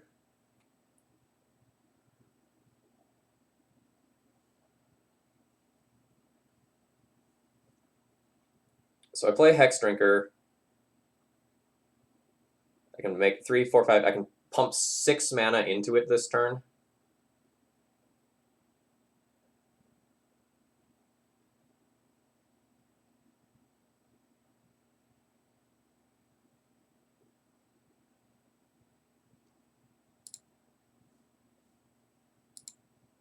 So let's play that.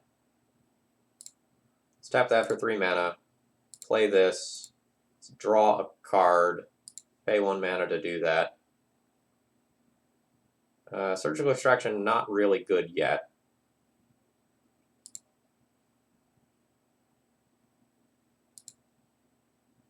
No, I wanted to give myself the ability to go and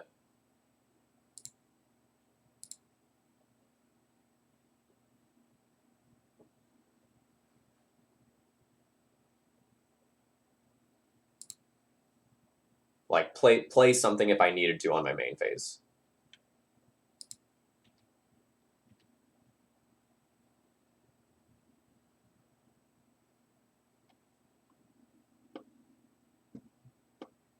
No, they can remove counters from this.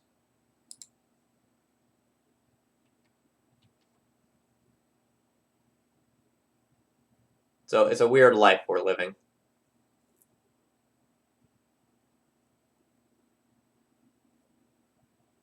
I would take that double block all day.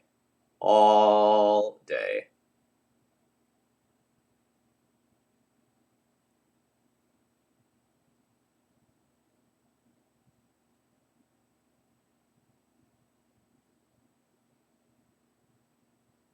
Like, I've very clearly indicated Swords to Plowshares. And I've made what is a terrible attack. So, like, there's no way they can take that block. See?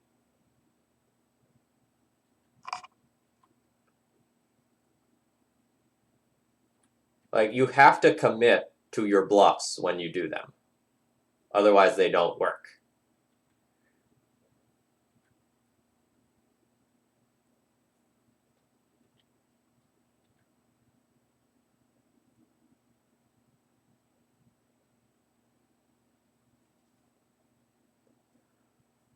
Um,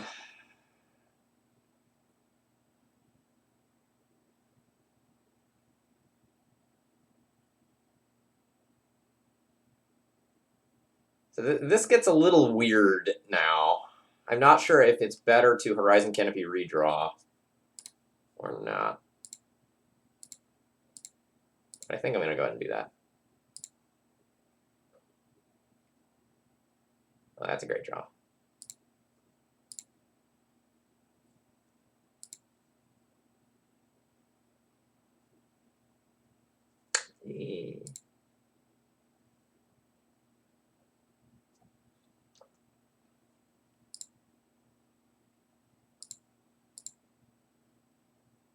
So we go 6, 7, 8. This is their opportunity to remove those counters. So now this has protection from everything, so now they can't rip the counters off of it.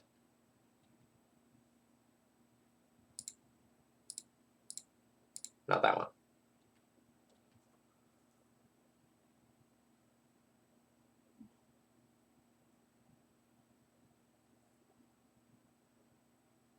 The crop rotation I was scared of. There it is.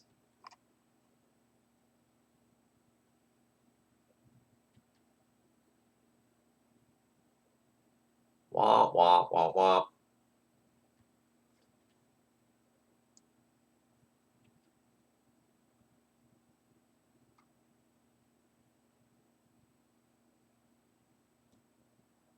All right, so we're just gonna die to that.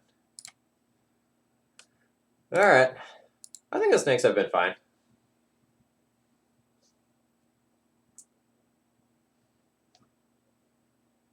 Like, I think conceptually it's great against D&T and Maverick. You give yourself an endgame mana sink that's basically a true name nemesis, and it's another decently sized body. I mean, it's not going to be the best against combo, obviously, where like dumping 8 mana into that is just not where you want to be.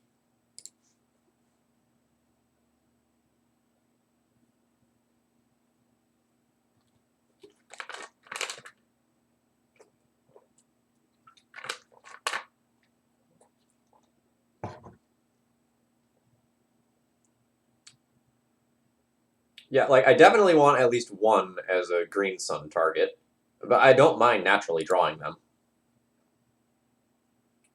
I do really want a Maze of Ith in this deck, though. Like that's gonna be my biggest piece of feedback for Jetpack Blues, who gave me this deck list. Like I've just wanted that so bad, so many times.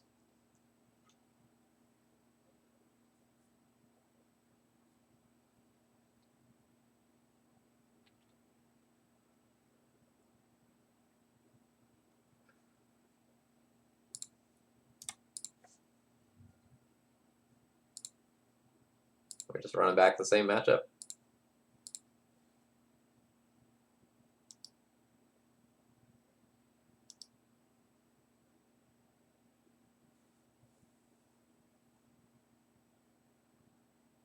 Yep.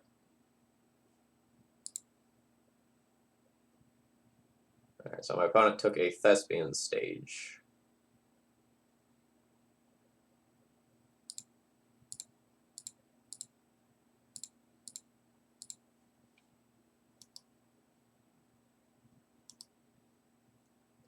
So this version of the deck has a really, really, really hard time beating Caracas. That's the good news for us.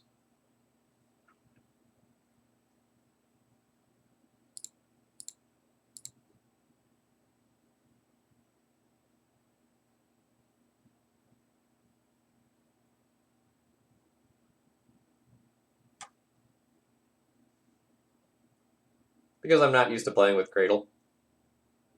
That's the answer to that.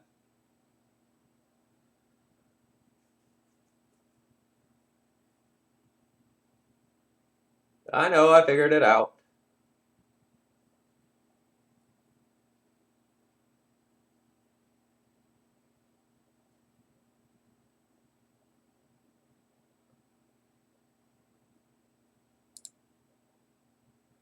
So this is 3/4 mana. I can just play my Shifting Ceratops now.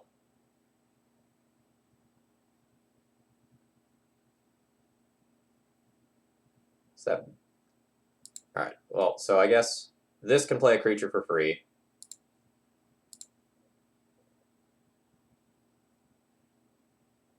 Oh, my opponent's just done with me? They've got just Stone Cold nothing over there?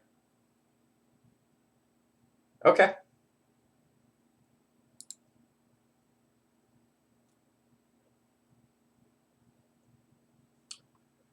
Alright, so we have Hogak to also consider now in this matchup, whereas we didn't in the last one. So probably want to Council Judgment, Ramunap. We'll consider the Bojuka Bog. We'll consider Library. We'll definitely play Surgical since they're dumping more cards into their graveyard.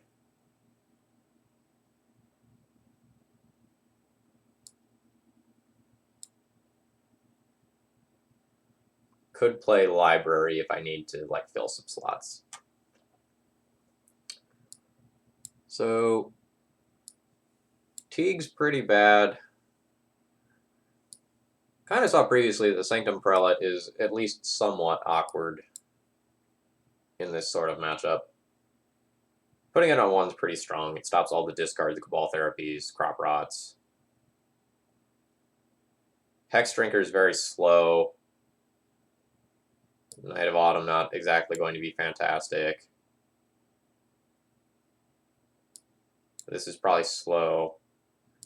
We'll keep this in for the meme of blocking Merit Lodge with it. That'll probably make some people happy.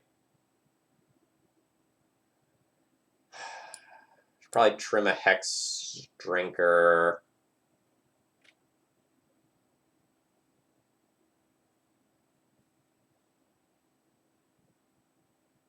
Nowhere in there did I say that Bog was amazing, but it's probably good enough to bring in.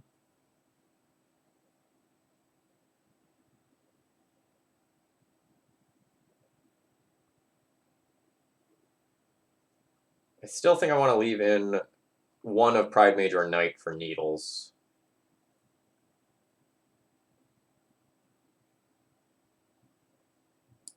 Maybe I'll trim another Hexdrinker and 1 Thalia to round it out.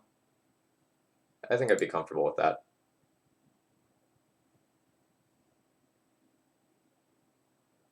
Yeah, I really conceptually like some of the design space that this deck is exploring. It doesn't necessarily mean that I run back the same 75 or anything, but I like what's going on here. I'm keeping this hand. It's slow, but I can interact from a couple of different angles. I get Swords to Plowshares for an initial creature, Wasteland for a relevant land, and I have 2 Knights, which are pretty good. No, you can like dump all your mana into Hexdrinker. So if you have Cradle, it gets relatively dumb quickly.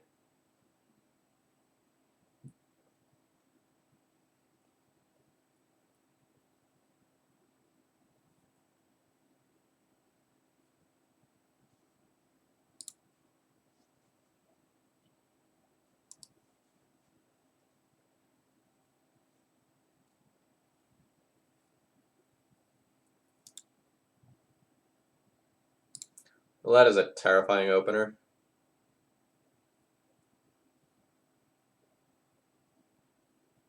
Surgical would be a hot, hot, hot rip.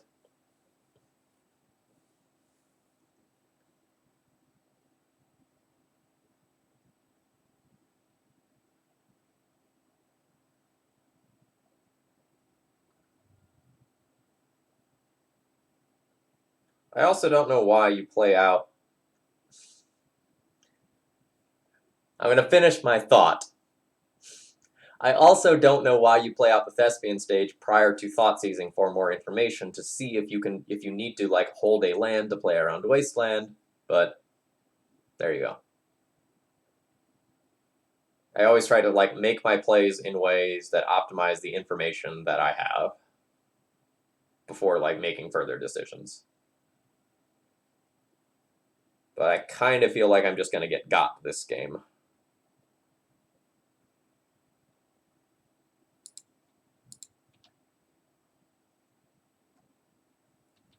I'm going to play out a Windswept Heath since I drew another one. If my opponent had another Wasteland, or not, sorry, another Pithing Needle, and they happened to go and name Windswept Heath to try to keep me off of casting the Knight in the first place, it would just be devastating.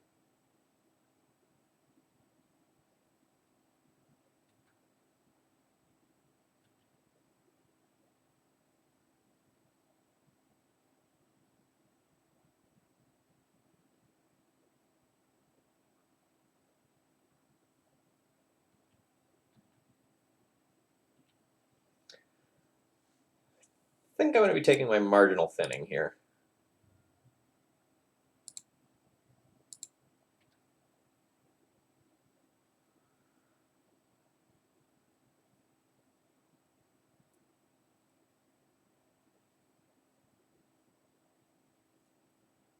So if I'm willing to save my green sun until x equals 2, I can use it to get Pride Mage and destroy the Pithing Needle.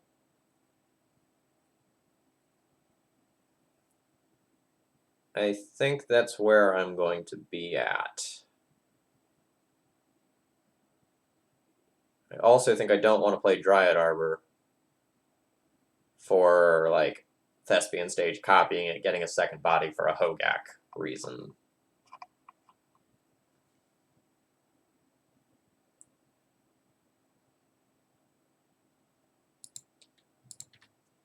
So I'm just going to take no action here.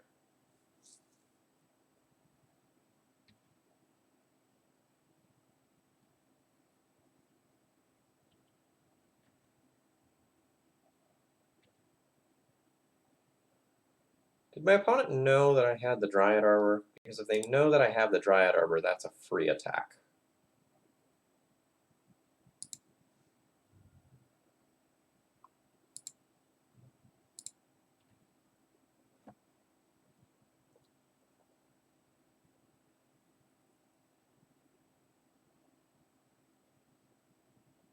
So I think my play is play Wasteland, play Knight of the Reliquary, then the next turn, play Horizon Canopy, cast Green Sun for x equals 2, pop it on Pithing Needle, and then hold up Wastelands.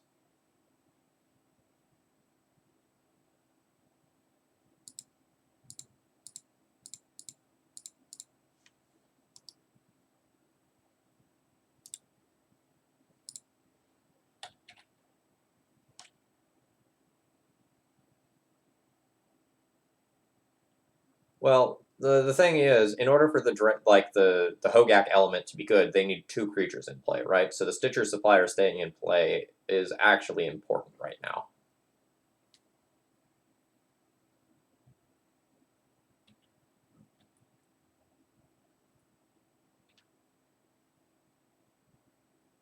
Holy shit, that was such a good draw. Okay. So I Green Sun for x equals 2 with my available mana. That gets Pride Mage. Okay, so this got a little weird now, actually.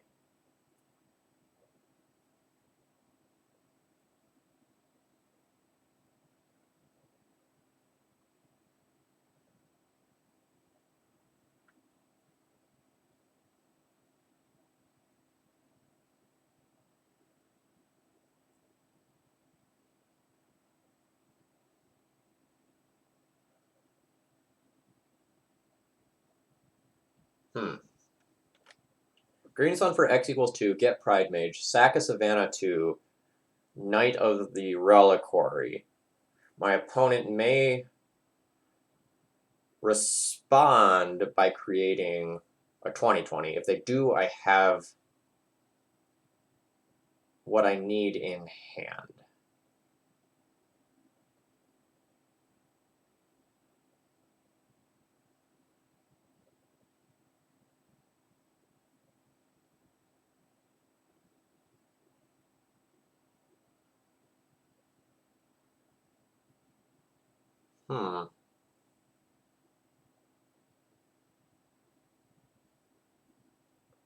There's this issue of my own Caracas being wastelandable, though.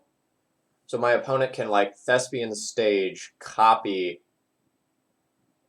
my Wasteland. Then when I use Pride Mage to blow it up, they can Wasteland my Caracas, and I just have to, like, keep my Wasteland machines around.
All right, so now I need to pass to their turn.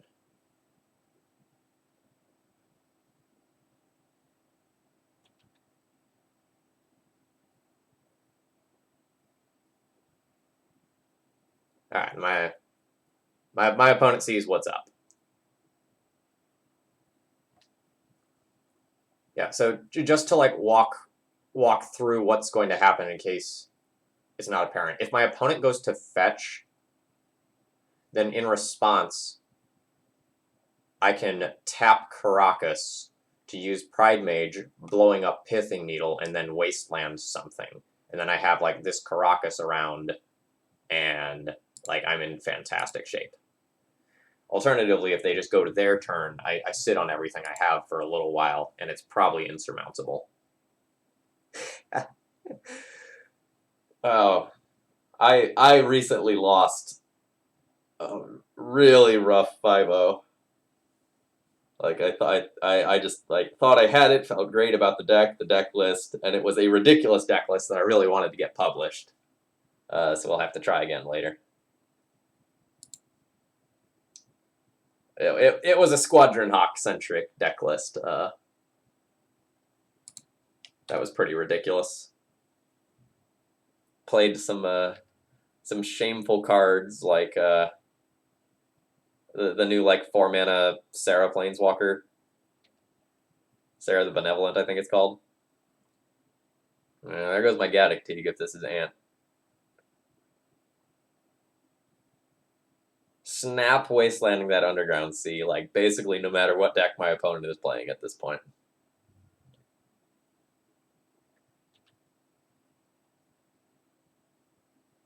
Even given that information, like I'm going for that land. Ugh. Ugh, excuse me. Yeah, I mean it's probably not Storm, but I'm still taking that land. Like if this is a control deck or some sort of mid-range deck, then knocking them off mana is absolutely great for me. So my next question is like, how slowly am I going to play this game? Does this need to be a Dryad Arbor for acceleration, or can this just be like the Giver of Runes here?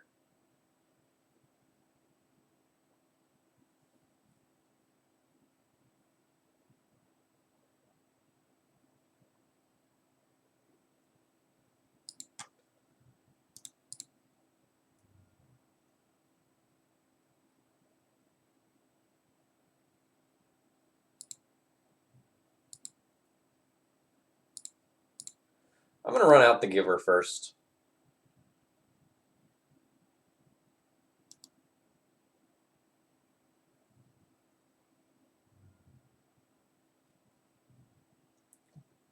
Notably, these aren't snow lands, which seems silly to say, but it's worth saying these days. Yeah, all right.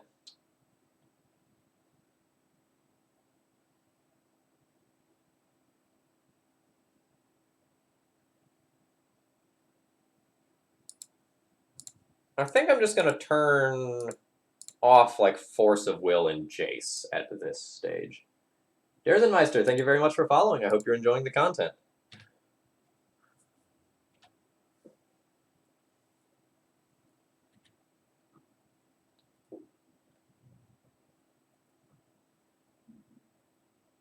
Drawing the Dryad Arbor always feels so bad.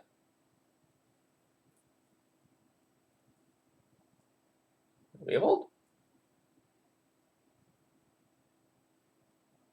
Lily.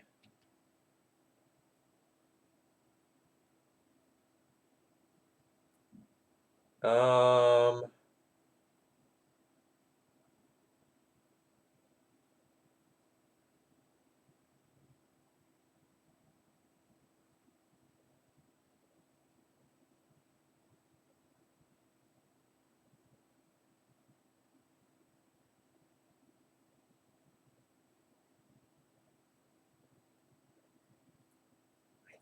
think it's supposed to be the T.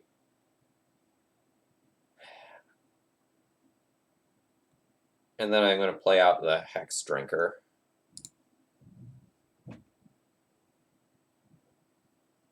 No, I don't think it is a 100% this is clear sort of situation, because if my opponent goes land Jace, like, good lord, I'm scared.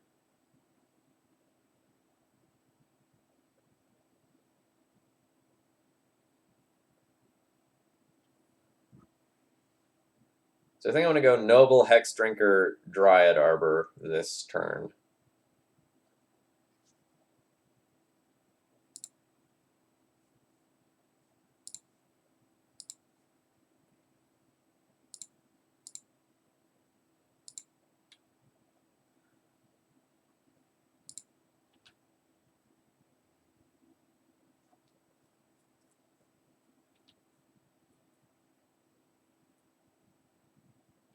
So then I will get Lily plus, I'll discard my Verdant Catacombs, keep Green Sun for X equals 3.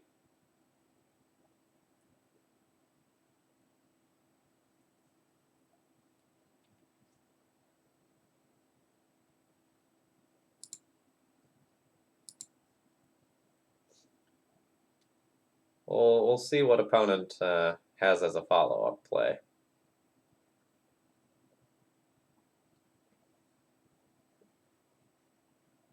Looks like a big Delve threat. Oh, a Tassiker. I haven't seen one of those in a while. Sickest rip of Caracas? No.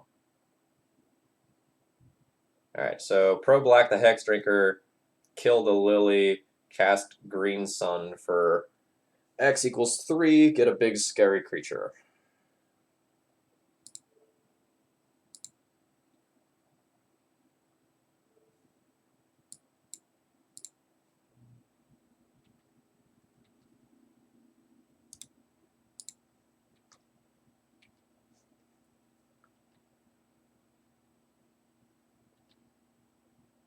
No, I don't think it's correct to level up that bad boy. I think it is correct to try to go wide of the current board.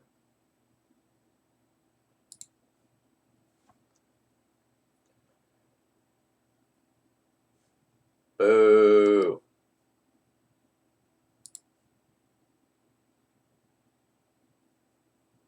Because assuming that that resolved, like, I would have been able to get my Gaia's Cradle and then, like, take the Hexdrinker from 0 to 60 real quick there.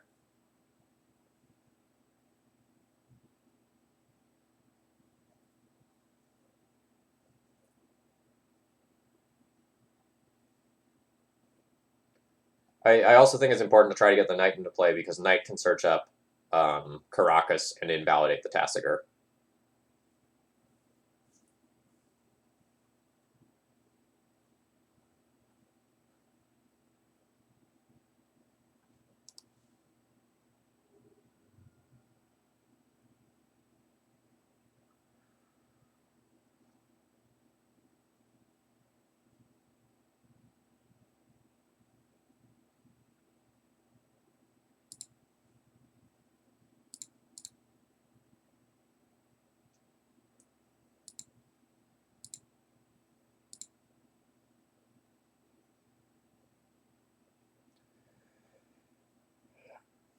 So I kind of want to put the Thalia into play to still, like, tax my opponent's mana, and I can still level up the Hexdrinker to 3 in doing so.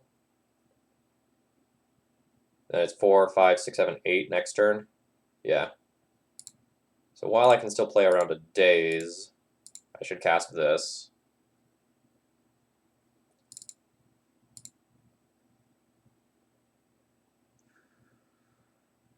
And I think I'll just hold back my 4/4 rather than attacking with it. Because I think I'm... Well, maybe that's not true. No, I probably need to play defensively until next turn.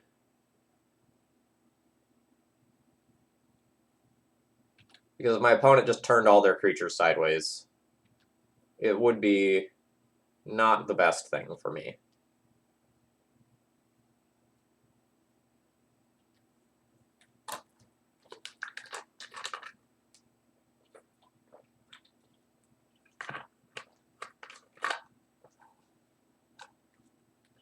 Just to throw it out there, a Toxic Deluge would be absolutely devastating.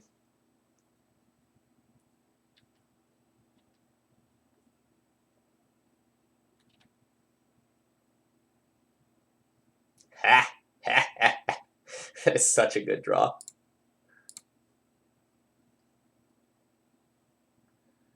I should probably put this in play in case some, like, weird instant speed discard thing randomly happened.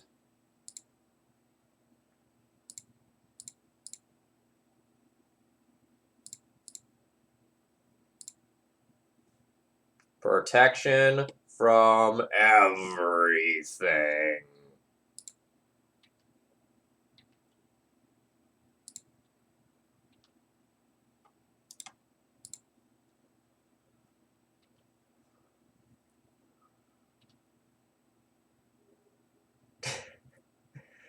Decton, glad I can help.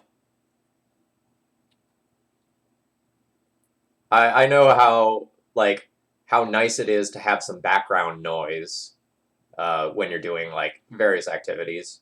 For me, it's like podcasts or more frequently audiobooks.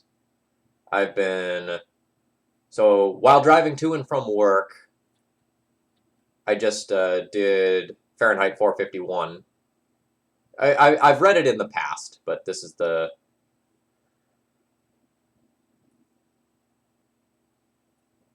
first reread in a very long time. And I'm doing the full works of H.P. Lovecraft on the side as well. No, I don't think I'm going to take that on the chin, because the only way I lose is through, like, by getting aggroed out. My opponent, like, probably cannot realistically Toxic Deluge for X equals 8 and win the game, right? So I think I just go block,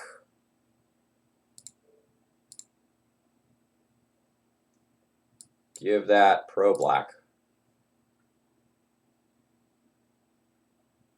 I think I'll take the 4 from the Leovold.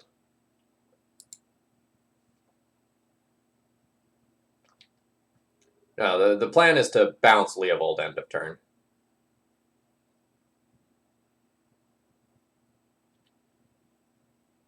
Unless I just have them dead on board now. Do I have them dead on board now? So if I attack in with all my creatures, they block Thalia, they take 6, 7, 8. No, they're not dead on board.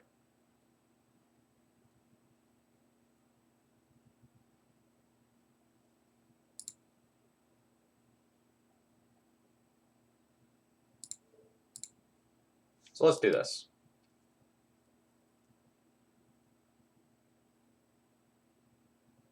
Yeah, we hit for 7 last turn because of the Noble Hierarch. That's what was going on there.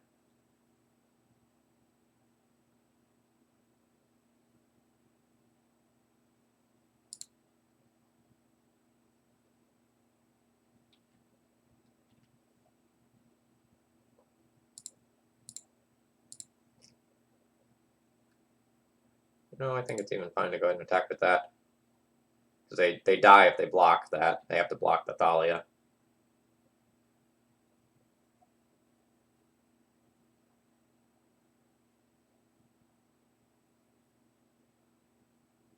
And since they're not playing Snowlands, they're not going to have Dead of Winter.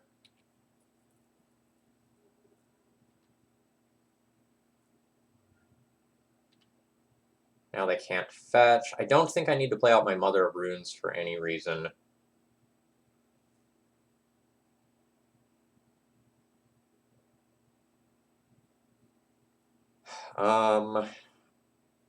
I don't think I need to bounce the Tasigur yet.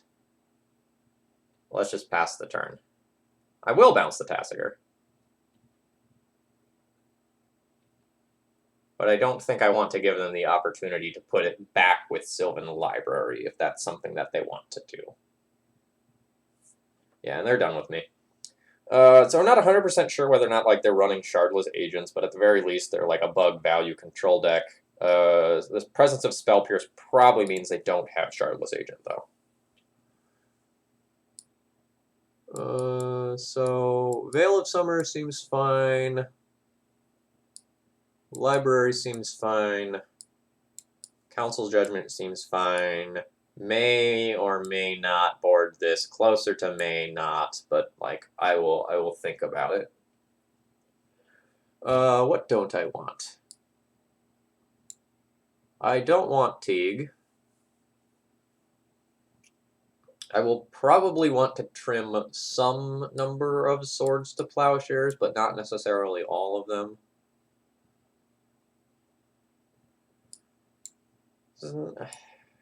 Jitte's like medium. Like there's Baleful Strix to think about getting off the board, but like I don't really want to be using my equipment for Jitte. Or sorry, my mana for Jitte.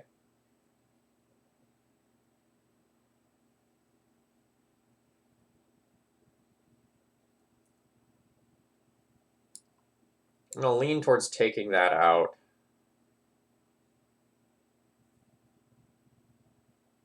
Crucible Snake does work.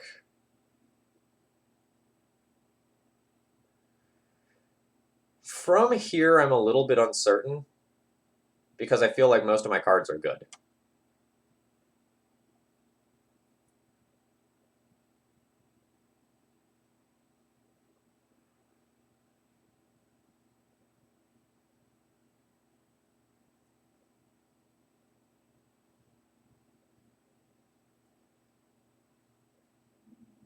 I could go like slightly deeper in cutting this. I could trim a prelate. Like they're definitely awkward on the draw. I could even consider trimming the other to play my snake.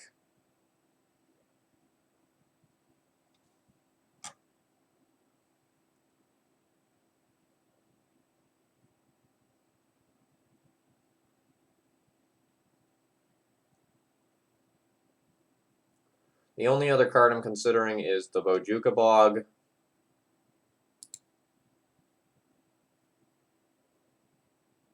But I'm kind of whatever on that.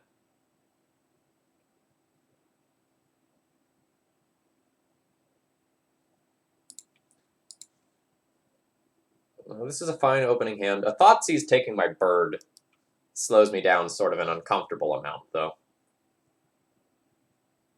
It's like I'm a psychic.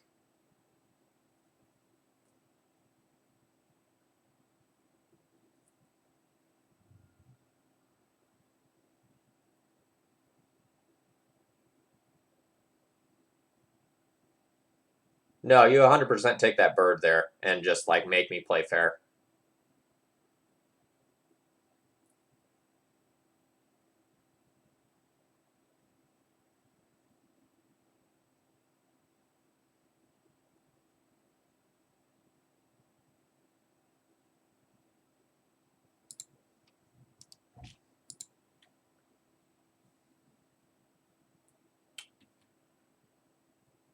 I still don't necessarily think I'm in a bad position. But my position could become bad very quickly with, like, a lucky him to Turok. Tarmogoyf, okay.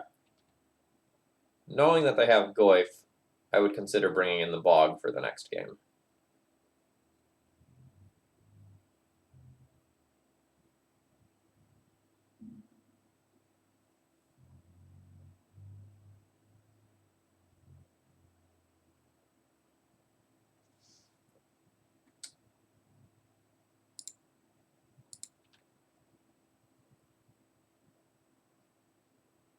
I may just end up cycling my Veil of Summer. I need another real land. Actually, I might get cute.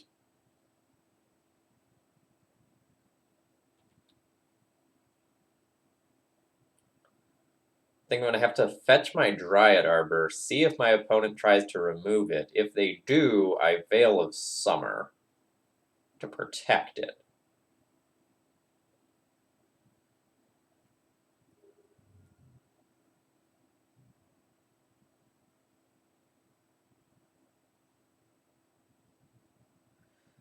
Good lord.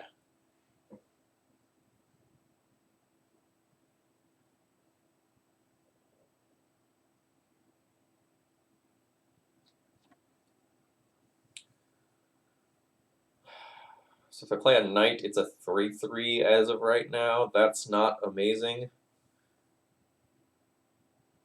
I think I do need to fetch Dryad Arbor so that I can use Gaia's Cradle as a mana-producing land. Well, that sucks.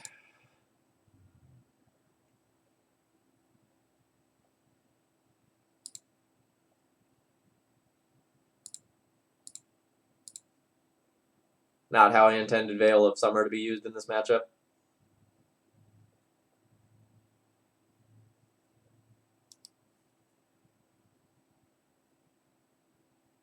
And now doing what we did, we also don't have double white for Council's Judgment. Like, all around unfortunate stuff occurring.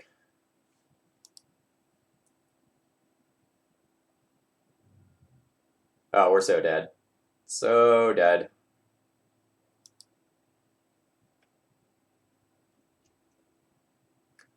Now that we know our opponent has Goyfs, we're going to have to like reassess our Swords to Plowshares situation.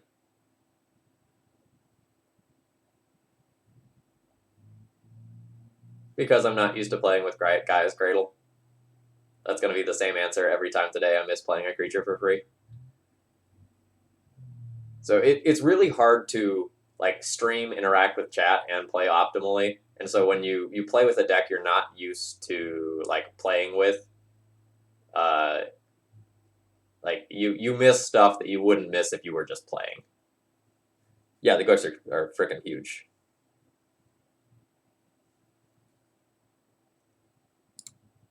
So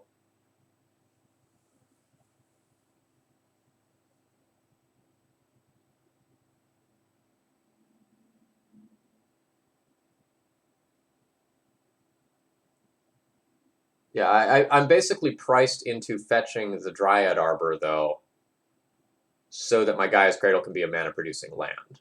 Otherwise, I can't really do much on the following turn.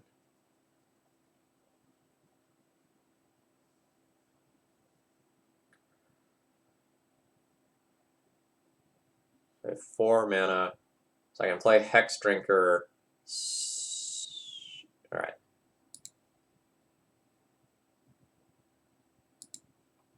Right, yeah.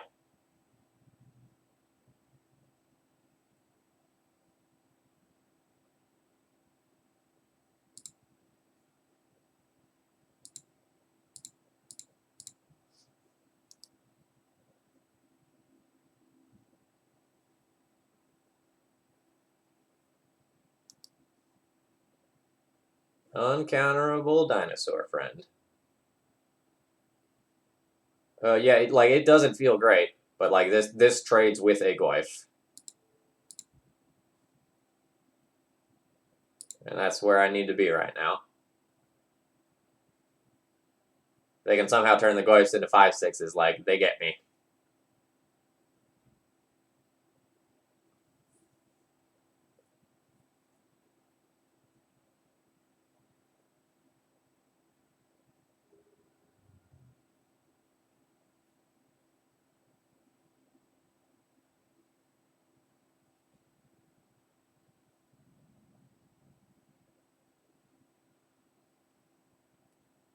I don't know if we're going to win from here.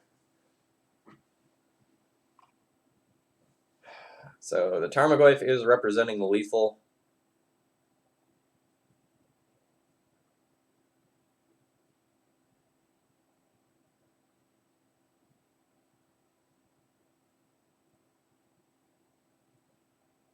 So I go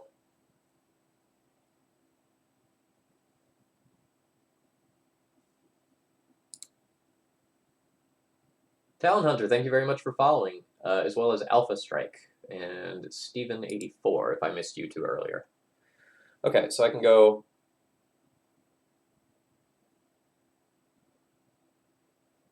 So I can go Wasteland you.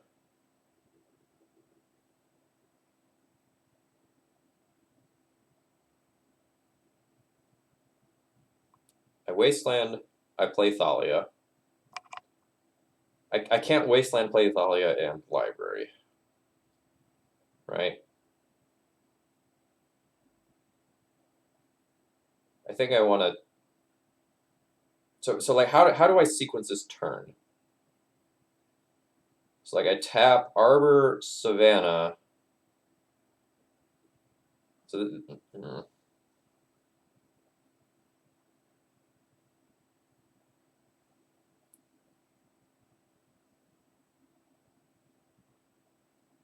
If I tap Arbor, Savannah, play Thalia, then Library costs 3, and I can't play that off of Cradle.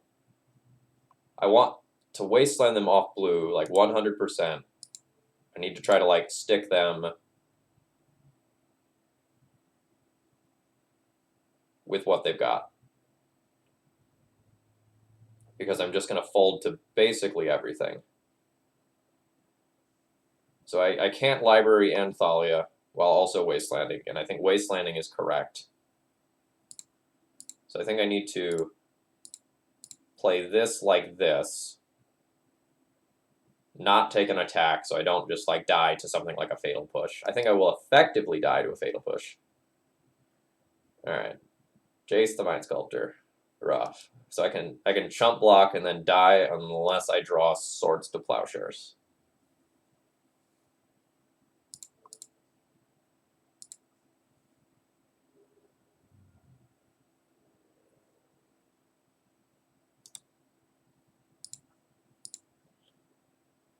Alright, so we just got aggroed out by Goips that time. We really lost to the turn 1 Thoughtseize taking our bird.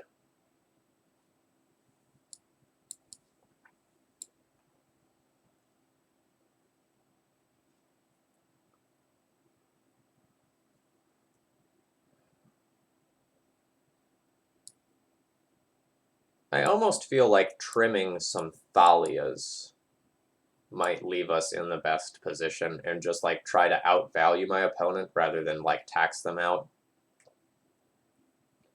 Thalia just kind of like lines up poorly against Tarmogoyf.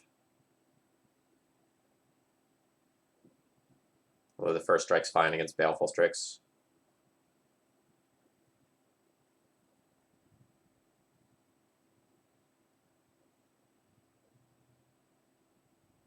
I'm going to take a quick scan.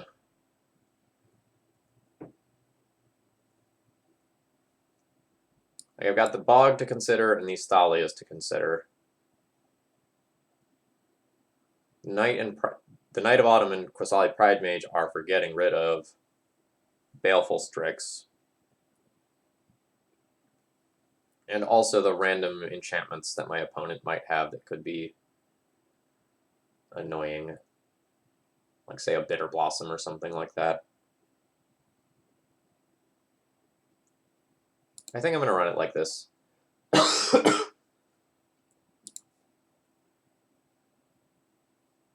This is fine. I'll be keeping this.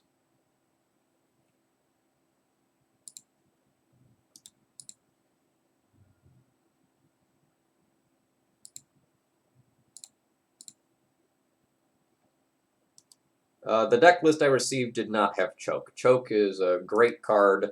Definitely would love to have access to it.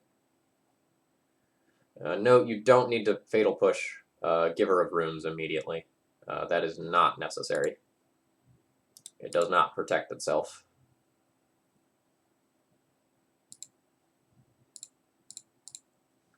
But there's just that, like, gut instinct reaction to do so. Alright, we got 2 cards out of that. Unfortunately, the best 2 elements of our hand have been answered.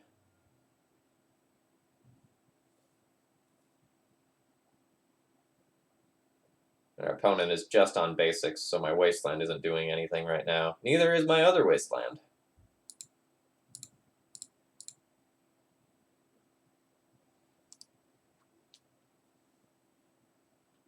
Guess I'm getting kind of punished for fetching basics this game. Not really, but slightly. Like, I am open to the possibility that my opponent has a handful of Wastelands in their deck list, or at least one.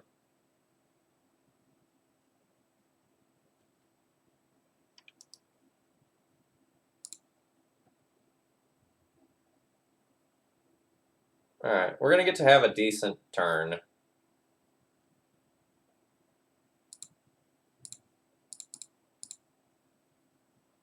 We remove the thing that's going to eat the remnants of my hand. I take out their Bayou.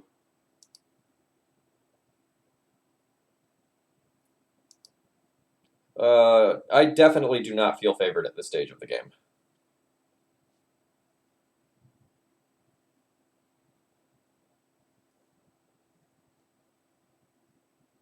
Like, I don't have access to double green yet. I really don't have access to a 4th mana for Green Sun, because like I'm going to Snap Wasteland my opponent and try to keep them off lands, but the stuff like the Baleful Strix is just rough for me.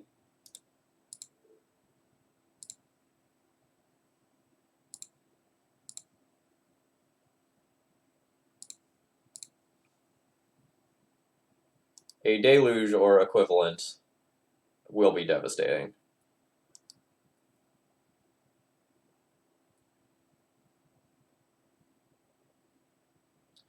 I just need to draw bombs now. Opponent being stuck on mana would be wonderful. That's not where I'm at. Library would be great.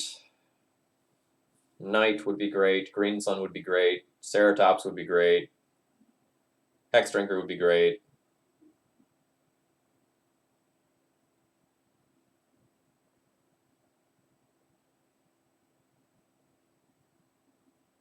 Yeah, I mean, I am super happy that like one of the Lilianas is gone from the deck. I'm very much afraid of just getting aggroed out of this game by small derpy idiots.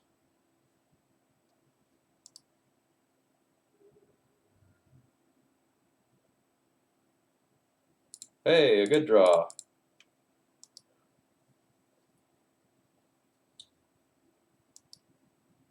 Not a great draw, mind you, just a good draw. Because like there's double Baleful Strix in play, but at least this makes it so the Snapcaster can't attack.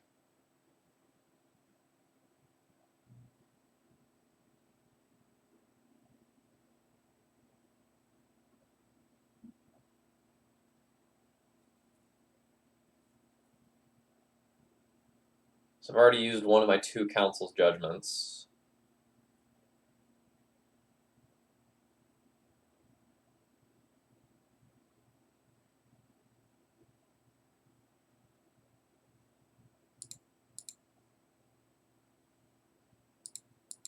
Get a Horizon Canopy redraw if I want.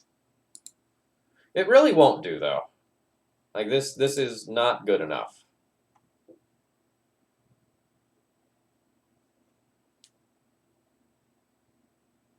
I think I'm going to take a redraw at the end of my opponent's turn or in response to a Jace plus. Like Jace minus on the Giver of Runes or any removal spell answers my current situation quite handily.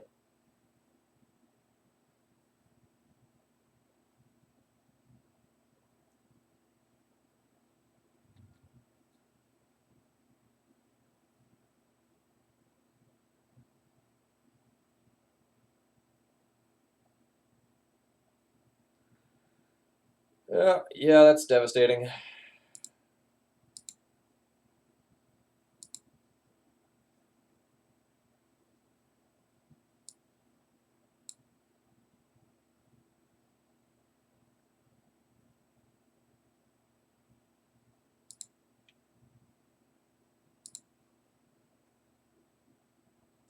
Let's draw a Veil of Summer.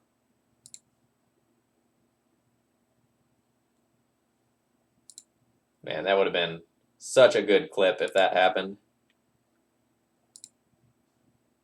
Unfortunate.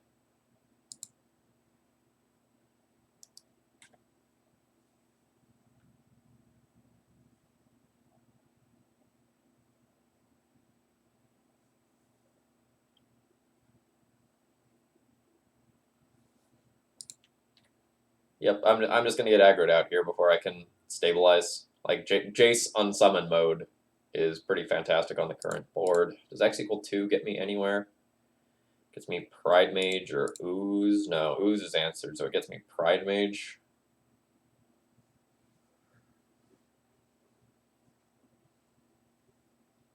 Noble Hierarch attack the Jace for 1 in the air. That doesn't really get me anywhere.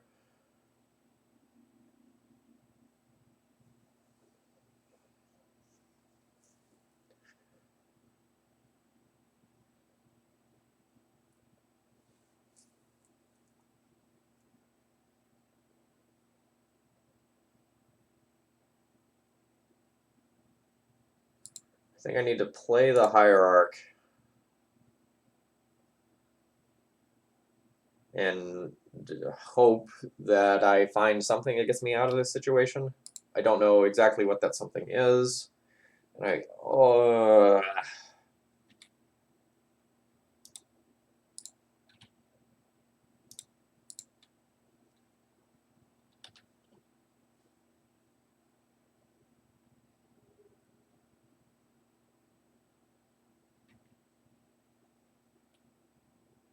okay, that's a line.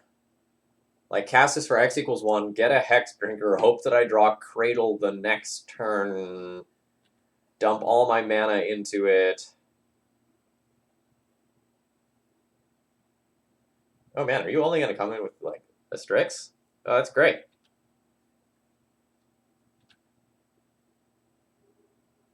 I thought it was going to be so much worse. Hello. That's actually, like, actively good, right?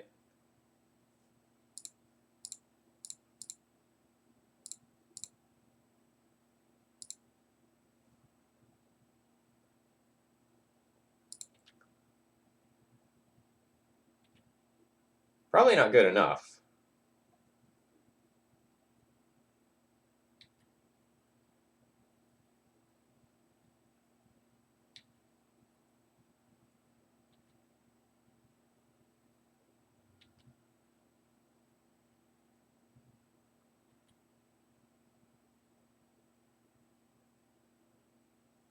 But at least my opponent misplayed.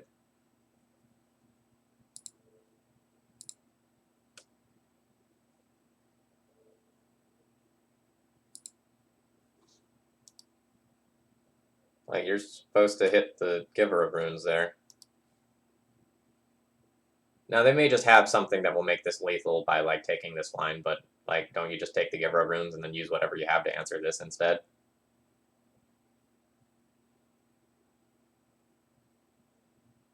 Again, opponent can turn all their stuff sideways, and I'll take 6, followed by turning all their stuff sideways again, and I'll probably die.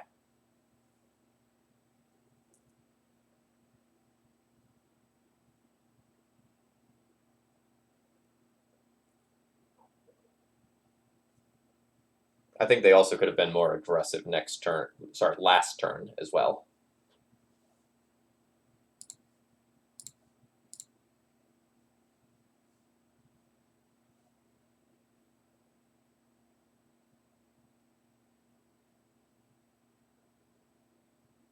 Oh, now you kill the Giver of Runes.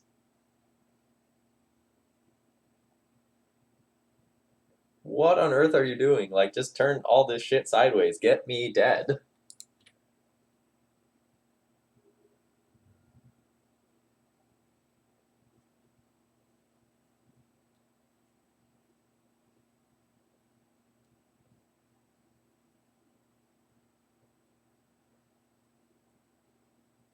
Good job, Dryad Arbor. So what can I get? I can get Trample. That's relevant right now.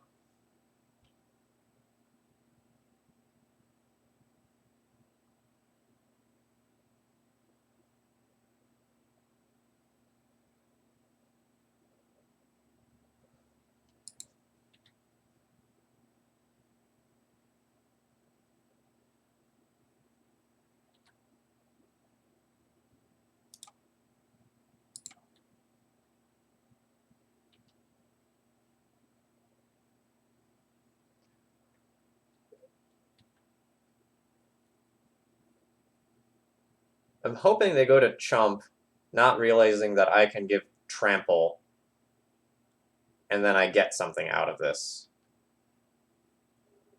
All right, they just let it go to the yard.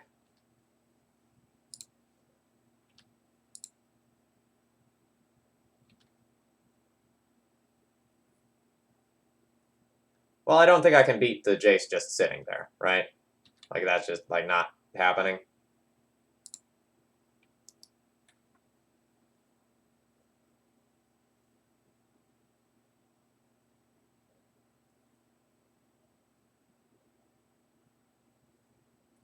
I just don't know how I get out of this game, period.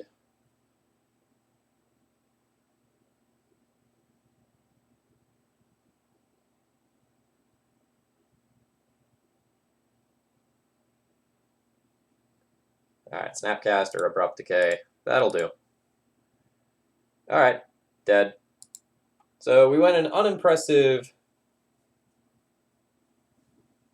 2-3 with this deck list. So changes I want to make. Number one, I want a Maze of Ith in this deck list. Sorry about that. So I want a Maze of Ith in this deck list. I don't think this card is actually probably worth it as a curve topper. Like, I want my curve toppers to be game-ending threats. I don't think I need the card advantage a lot of times. Like, this was not something I ever even thought about green sunning for. So I want to cut this from the deck. I want to get a Maze of Ith in here. I like the Hexdrinkers. I don't know if 3 is the right number. It's possible 2 is the right number. I'd consider trying to fit chokes into the sideboard.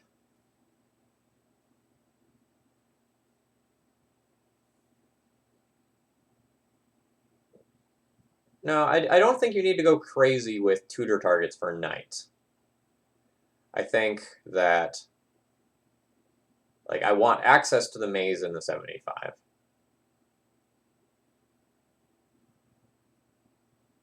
Yeah, what's the 2/4 that lets you play lands off the top of your deck? When you do, you gain life. Just totally blanking on the name of it right now. That would be a good slot in for this.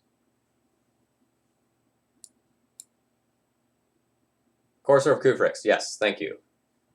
I probably want to play that or Tireless Tracker. I'm interested in shifting Ceratops. I don't know if it's better than some of the 3-drop options. Like, are these cards, for example, really better than, like, Courser and Tireless Tracker, or 2 Tireless Trackers to just, like, stay lower on the curve? I'm not entirely sure.